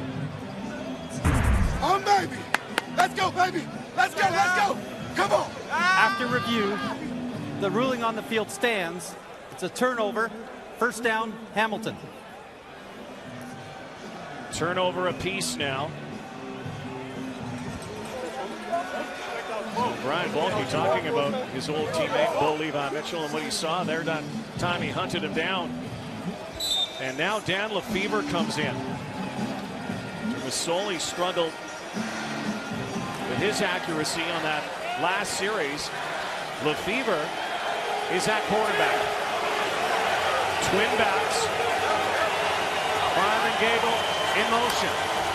Lefebvre hangs in down. He's chased. He goes down, and Juwan Simpson turfs him at the midfield stripe. Dan Lefebvre is going to stay in for a couple plays. You're never really sure with the Hamilton quarterbacks whether it's just a situational substitution or if he's going to get to go for a while. But you see the numbers. He came on in relief of Masoli, who was on in relief of Kolaris last week. 8 of 11, and very nearly led a game-winning touchdown drive for the Cats. Masoli watching. 6 receivers now. Lefebvre, a little bit of a wobbler, but into the arms of the awaiting Samuel Giguère, former star from Sherbrooke University. Spent some time with the Indianapolis Colts, former first-round pick of the Cats back in 08. And now in his 3rd year at Hamilton, rejoining this team in 2012 after his NFL experience.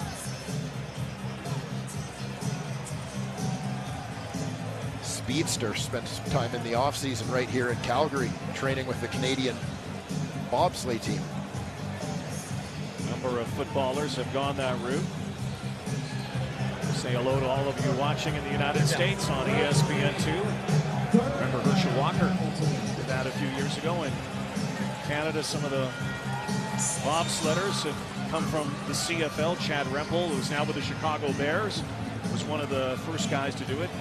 Jesse Lumsden, of course. Sammy Giguère is a guy who would like to represent his country at an Olympics in the sled. A number of the guys as well, whether they've been CFL players or having football experience in the CIS ranks. They're recruiting. That combination of speed and power that is of value in both sports. Right here in Calgary is the sled training area from the '88 Winter Olympics. So now, 3rd and inches for Lefebvre. This is his territory. Has not been stopped this season and won't be stopped again. Been perfect on 3rd down plunges. Under a minute to go here in the 3rd quarter. 7-all ball game. Hasn't been an offensive showcase by any stretch. But the defenses have come to play here. As the boys discussed in the studio at halftime, it seems to be the theme of the week. All about defense. 8 low-scoring games thus far in week 4. Pistol formation this time. Lefebvre gets tripped up, but only half the first down yardage. Dan Lefebvre spent some time in the National Football League. Juwan Simpson looked like he might have got nicked up here. Only giving him 2 yards on this carry.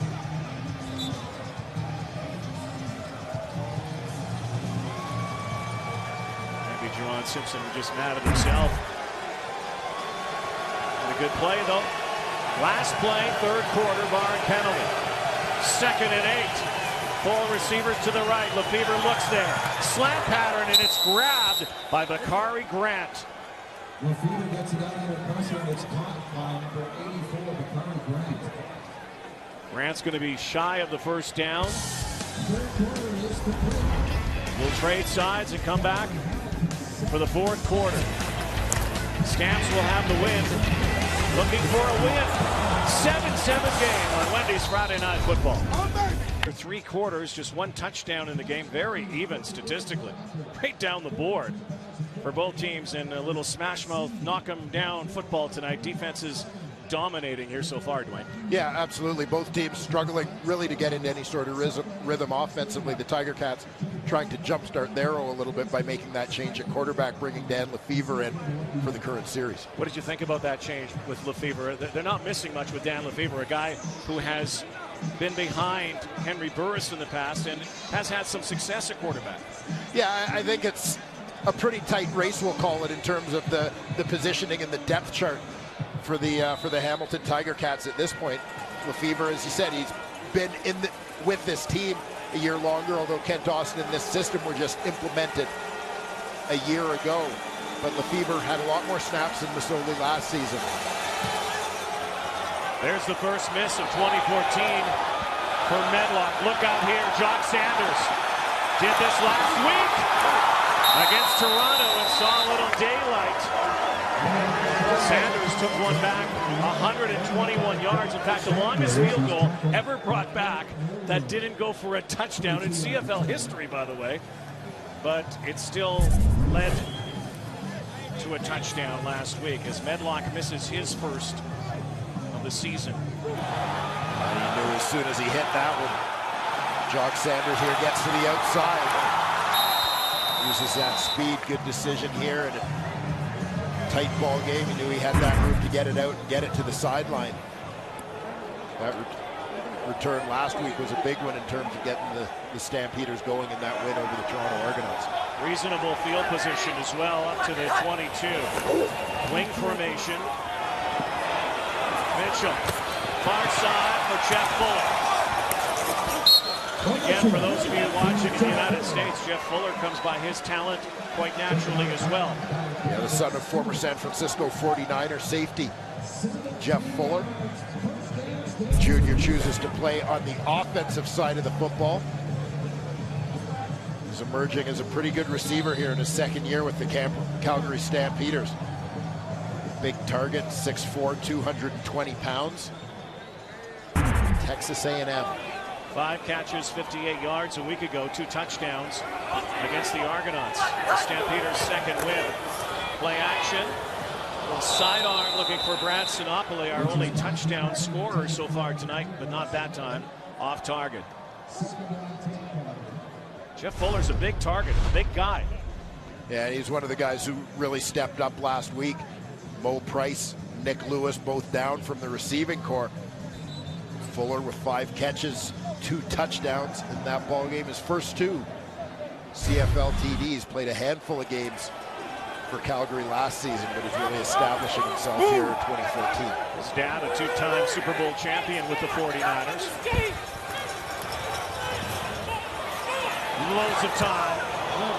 And good defensive play by Brandon Stewart. Marquay McDaniel wanted a penalty flag, interference, but not getting it. We got a bunch of whistles here.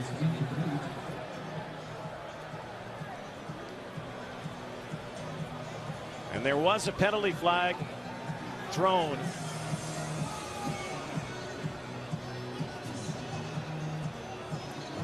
Tiger Cats. After the play, objectional conduct, Calgary number 16. 10-yard penalty, third down. Marquay McDaniel, a little too gregarious afterwards and asking for the call. Well, that's exactly it. And this is what we're seeing this season, as if the receivers lobby too loudly for pass interference calls. They're going to get flagged. And again, we have not seen a challenge flag tonight. CFL instituting video replay on interference calls. Banks. Oh, what a dodge there. What a move by Brandon Banks. And he's got some more room. A penalty flag flies. In fact, a few here. One back of the 42 and another, and this might be coming back. Brandon Banks has been electric tonight. What a cutback. Almost completely back by Banks, but this is coming back. That trail of flags. Watch the right side of the screen. You can see Taylor Reed caught Rob Cote squarely in the back. Illegal block, Hamilton number 44. 10-yard penalty, first down Hamilton. We'll step aside and come back on Wendy's Friday Night Football. 7-up at McMahon. For the Hamilton Tiger Cats, whose D has done a terrific job with 40 starters tonight. 2nd and 11. Lefevre likes to get off with it. There he goes up to the 36-yard line, and a penalty flag afterwards. And a costly one here. Jeff Heck in on the tackle, and this will keep the drive alive for the Cats. And Heck catches Dan Lefevre as he's already down on the turf. One of the messages and the missives we have seen this year. Major foul, unnecessary roughness, Calgary number 27. 15-yard penalty, automatic first down. One of the things we have seen certainly is the quarterbacks are ultimately protected. I mean, Lefevre is clearly down, but I think it's really that elbow around the head or neck area that's the big issue, even more so than the timing on that play. Quite a spate of penalties early in the season in almost every game. Everybody talking about the rules, the implementation, a lot of flags, the bye weeks, a lot of reasons for them. Greg Ellingson. Even Rich Stubler, though, would tell you that a lot of these penalties are justified, that they are happening out there and the officials are making the right calls. We'll take a look now at the Calgary Stampeders' defensive numbers through the first couple of games and maybe the impact of Rich Stubler. It's early, but you see their points allowed through the first 2 games over the last 5 years. 23 through 2 games this year, the lowest by far. A lifer as a coach. 44 years in coaching. Rich Stubler was a head coach in Toronto. Has been around the CFL with a number of teams. He'll be turning 65 in August. Says he wants to get to 50 years as a coach. Followed his father into coaching. He is one of the most interesting men you will talk to in football. Talk with him, you come away with something, don't you? He's been at it up here for a long, long time. Defense is holding again. Stubler against Steinauer right now. Sanders looking for a wall. Craig Butler pushing him out of bounds. To the 20-yard line. Still tied in Calgary. Cornish, his first at home. Down to the sideline again. Here's Darcy Seaton. Yeah, guys, Matt Walter, Calgary native and former Dino, as mentioned earlier in the show. He actually played in this stadium as an 8- and 9-year-old Pee-wee football. Now, I asked him how that experience was. He gave me a one-word answer. He said, astonishing. And a side note to that, he said him and his teammates used to stare up at that big speaker system that hangs above the field and wonder if that thing might actually come down on them one day. Well, Matt Walter, Darcy, comes down on the Cats again. You played here. I mean, when your first time here, did you think about that speaker? I think it's an engineering marvel. It's still up there. There it is. It hangs over top of the stadium here at McMahon and has for years. Yeah, I think just about every player their first time in here Imagine kind of looks up at that and thinks they don't want to stand anywhere near center field. Matt Walter's been around here and went to Bishop O'Byrne High School. And what a thrill it must be to play in your hometown and play your whole life in your hometown. Yeah, he's a Calgary guy through and through. 9 carries for 90 yards, second in inches, and they attain that. Well, Matt Walter's also been a great student, not only at the University of Calgary, but also here with the Stampeders behind John Cornish. You know, it's not a matter of really asking him questions or sitting him down and be like, what'd you do here, what'd you do there? But it's more so just him leading by example. It sounds cliche, but just kind of watching him do certain things and pick up on the way he prepares for the game. He's got a unique approach, and you know, I try to pick up elements from that and see what I can use. But ultimately, you know, you got to play your own game. And you know, as much as I want to emulate, you know, who I think is the CFL's best player, it's also important to stick to my game. Jeff Fuller breaking one outside. Emmanuel Davis the tackle, but another big play from Bo Levi Mitchell to a guy who is increasingly becoming one of his favorite targets, Jeff Fuller. 23-yard pickup. Yeah, hit Fuller on that quick turnaround. Nice break turn with the football by Fuller to shake the tackle of Courtney Stephen, who was right there with him. Loved what Matt Stevens left gasping, grasping at air. Keep an eye on Matt Walter in that backfield, doing a nice job helping out in protection as well. Walter stays into block again, over the top. Didn't you love what Matt Walter said, though, about being his own guy and learning from the best? And face it, John Cornish has become the best running back in the Canadian Football League, most outstanding player. And that opening game, boy, there was a silence that came over this stadium when he was knocked out by Kyrus Hebert and still suffering some concussion issues. John Hufnagel told me yesterday that it looks like things go as planned, that Cornish will be ready for next week against Edmonton. Yeah, certainly with any sort of head injury, nice to be in a situation where there's not even any pressure to rush a player back because you've got a capable replacement. Marquay McDaniel again, up near the 40-yard line. Daniel last year over 1,000 yards. Calgary Stampeders, the former Ticats, 16 there. Well, Marquay McDaniel was the guy who really stepped up last year when Nick Lewis went down. Career high, as you said, in receiving yardage, his first career 1,000-yard season. 5 catches on the night for him. 1st and 10 go the Stamps. Their most offensive momentum in quite some time. And almost picked by Taylor Reed. Taylor Reed's had one of those nights. Debut as a middle linebacker with the Cats. He's been all around the football. Some good moments, some not so good moments. This time he almost had the pick. The Stampeders go full flow to their left and then turn back as Bo Levi Mitchell pulls up, and he's got a couple jerseys showing up in his face as he rushes that. Very nearly pays the price for doing so. This is where the Cats have stood up big tonight. 2nd down. Sinopoli wrapped up by Marcellus Bowman as he tried to lunge forward, and he's not going to be close to the 1st down, or will he? The spot is going to be about 2 yards shy, maybe 3. Oh, Bowman did well to hang on to Sinopoli in space here, grabbing a hold of that jersey. Bowman, a guy who's battled injuries, missing a lot of time over the last 2 seasons. When he's healthy, he's a good one. Tiger Cats very fortunate to have him after the injury to the guy that the Tiger Cat coaching staff describes as their best football player, Simone Lawrence, in practice a couple days ago. Well, Rene Paredes. And this one sneaks through. He's been perfect this season inside the 40. That was from the 39. Shakes his head. Just got this one. Stamps by 3.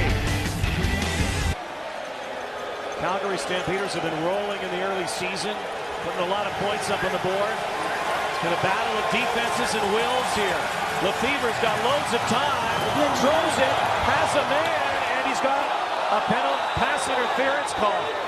Downfield, Tasker was open for a moment and induced the interference call. Adam Berger.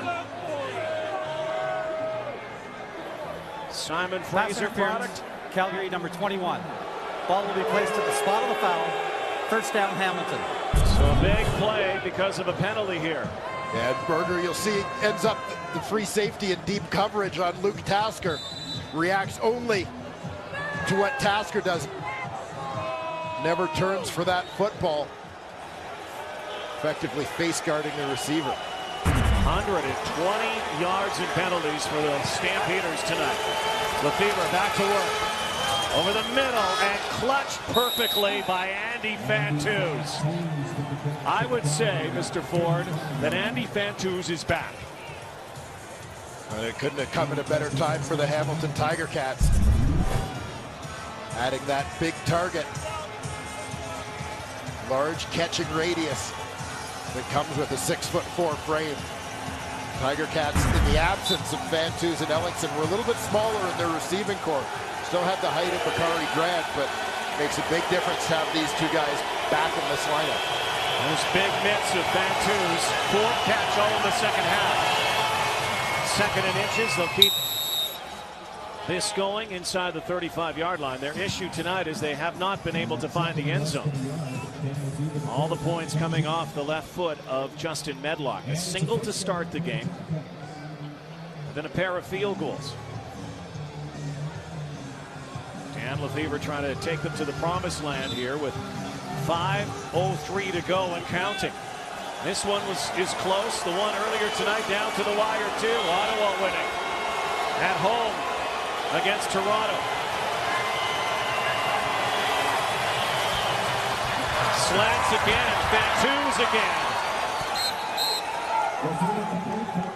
Mr. Clutch. Short of the first down by about a yard, maybe a half a yard. Fantuz is just going to run up, find open space, and post up. There it is, got some room, hit me. Well, Andy Fantuz coming up large here, 5 for 43. Like Brad Sinopoli, a former Huck Trophy winner. They'll move the chains again. And also emptying the clock. Time ticking away here. Dan Lefevre doing a nice job settling down this offense, coming on in relief of Jeremiah Masoli. A little bit more accurate in terms of his passing than was Masoli, but still offers a similar threat to run with the football.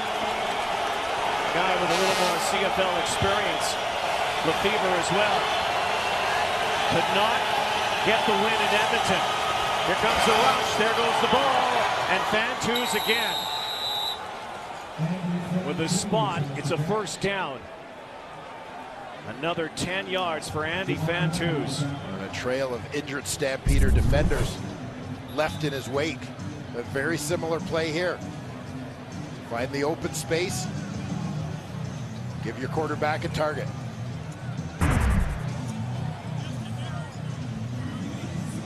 Dan Lefevre's come off the bench, out of the bullpen, you might say. Has completed 7 passes, 6 of them to Andy Fantuz.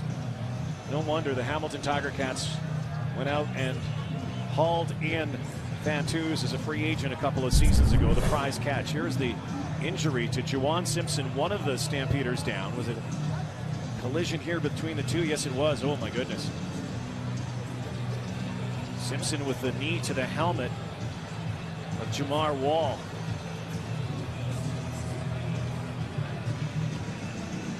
Simpson himself caught a shoe here as he flies by. Andy Fantuz, as his legs flew up. Like the foot caught Juwan Simpson. Wall is up. Simpson's still down. That's concern for a Stampeder linebacking core that's been decimated really this week with, again, Duron Mayo out with a hamstring. Keon Raymond with a leg injury. They've gone to Glenn Love and Lynn J. Shell as starters tonight, and Juwan Simpson's going to go out for a bit here too. Bear in mind, from the secondary point of view, you've now got Jamar Wall out for 3 plays with medical attention coming to get him. They already had Buddy Jackson out early in this ball game, so they had shuffled things on the back end. Now they'll have to shuffle further in that linebacking core. Juwan Simpson, a guy who has been the anchor in the middle of this Calgary Stampeder defense for a number of seasons. And watch the right foot of Andy Fantuz will fly back. Seemed to catch Juwan Simpson and in the chest shoulder area.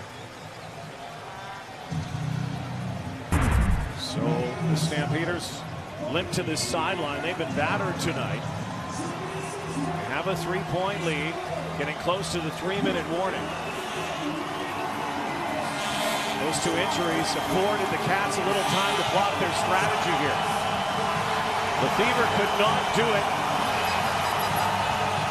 in Edmonton a couple weeks ago. Came very close to pulling out a victory. Might he here tonight in Calgary?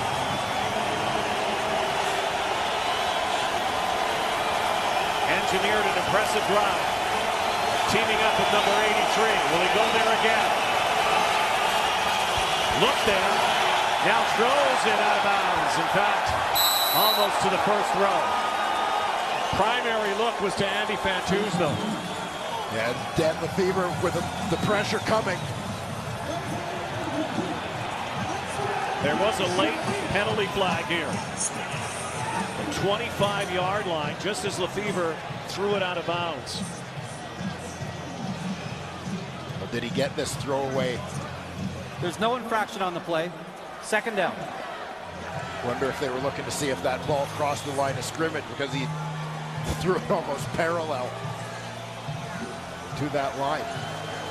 So they huddle up, but we have the 3-minute warning in a 3-point ball game, and the Cats threatening on Wendy's Friday Night Football for the Hamilton Tiger Cats. They haven't won here in 10 years. Lost their last 9. Maybe tonight that will end. 5 straight seasons 0-2, have not been 0-3 since 07. Big play here. 2nd and 10.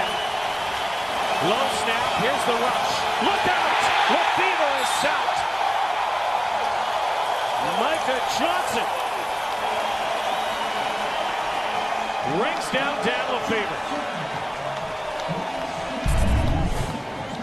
Micah Johnson back in the Stampeder lineup. Twist with Corey Mace, loops all the way around. The center, Tim O'Neill, couldn't reach him. Huge sack for Johnson. What a huge recovery and comeback for Micah Johnson. An ACL tear. Last game of the regular season, out of the playoffs. 8-month recovery, made a season debut last week. That sack was huge. And so, got a idiot running around the field here. Security will take him down.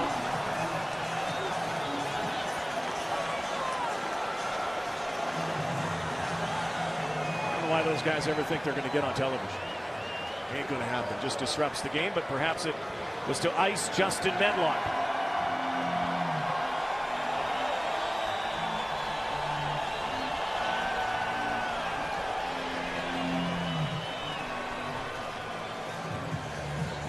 I don't think he's spending the night in a very good place.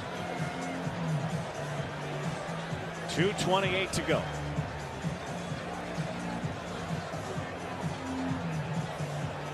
It was for moments like this that the Hamilton Tiger Cats brought Justin Medlock back, the guy who had established himself as one of the best clutch kickers in the Canadian Football League during his previous stint in Toronto and more notably in Hamilton. Medlock is 2 of 3 tonight, missed from the 45. It's been a night for the kickers. This to tie. Just inside the 30-yard line. Tasker the hold. The kick is stopped. Tasker now has to throw. And the play is botched. Oh my goodness.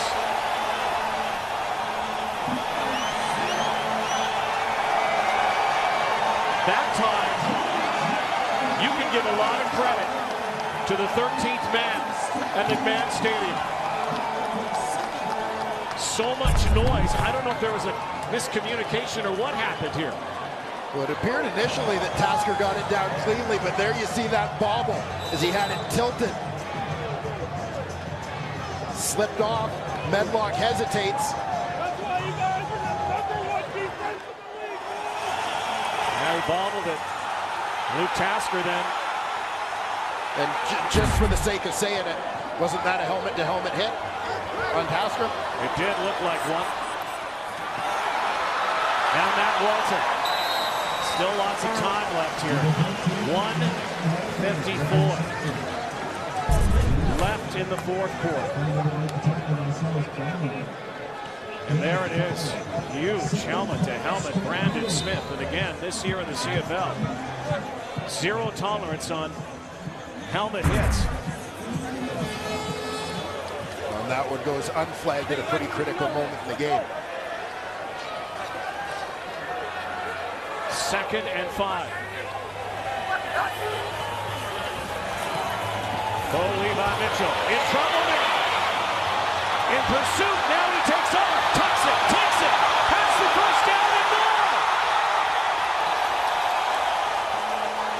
What a run from Bo Levi Mitchell. Well, he got a little assist in the backfield from his fullback, Rob Cote, in the midst of this escape. Cote's going to peel back. He's the tight end on the offensive right side as the scramble starts. Right there on Boudreau, and got a piece of Marcellus Bowman as well, the two guys in hot pursuit.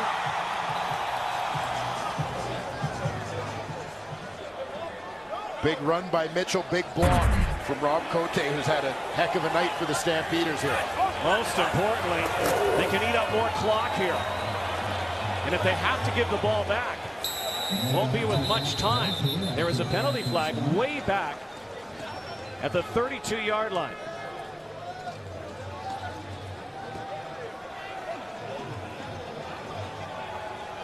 John Huffnagel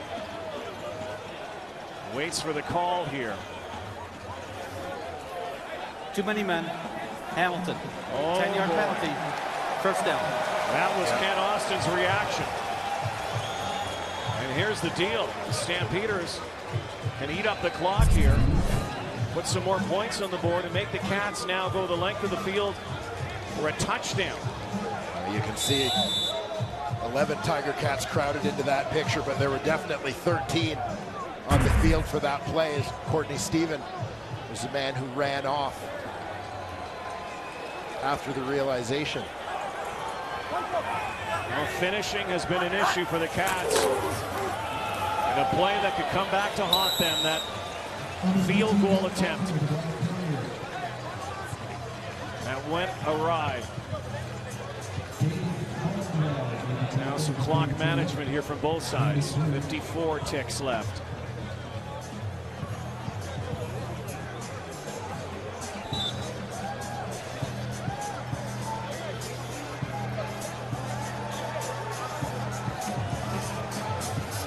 Cats have used a lot of different personnel defensively over the course of this game, rolling different packages in and out, in part based on the ratio, and they got caught on that one. There's Walter, swallowed up. So now it'll be 3rd down. Decision to kick a field goal. Timeout. Or to punt. Hamilton. Field goal would be around 50 yards. Yeah, it's going to be a punt, which makes way more sense, as it's far more about field position. So Rob Maver will give this back to the Cats. The clock is their enemy.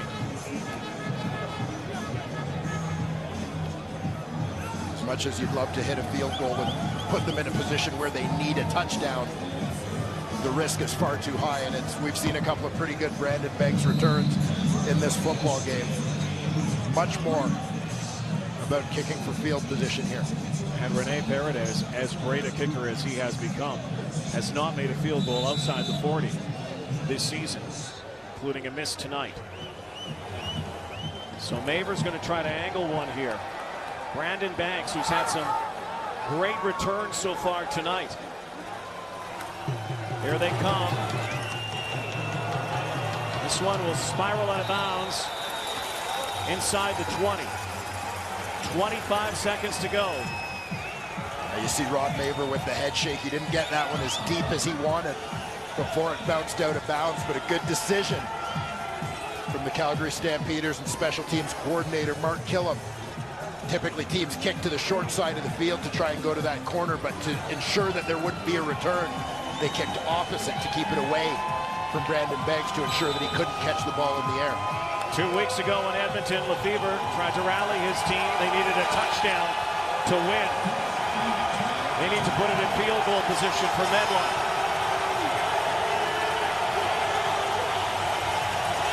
Three-man rush. And over the middle, it's Greg Ellingson. That took 6 seconds off the clock. They'll hurry up. And Dan Lefebvre, the former Chicago Bears draft pick, the guy who began the night on the sideline. And he lead Hamilton to its first win of 2014. Fumbled the football and got it back. So now with 11, you might have a chance for a shot to get near the 40 and out of bounds and then kick a field goal to tie. This offensive line's got to hold up. Should just be a three-man rush. 2nd and 19. Time's ticking. 4 seconds. He's got to get down. He fumbled. That's it. Fantouz tried to kick it. Tried to punt it down the field so they could chase. But again, three-man rush killed him at the end with 5 guys blocking. What a barn burner. Right down to the final play. Fantouz looking to kick it down. Ain't happening. Lin J. Shell is there. And the Calgary Stampeders go to 3-0. Big matchup next week. Battle of Alberta undefeated teams. The Hamilton Tiger Cats 0-3. Will head home to play their home opener at Mac next week. Still have not won in 10 years in Calgary. That kind of night here. Not a lot of scoring. The Stamps had 3 more than the Cats. That's all they needed to go to 3-0. Good night, everybody from Calgary.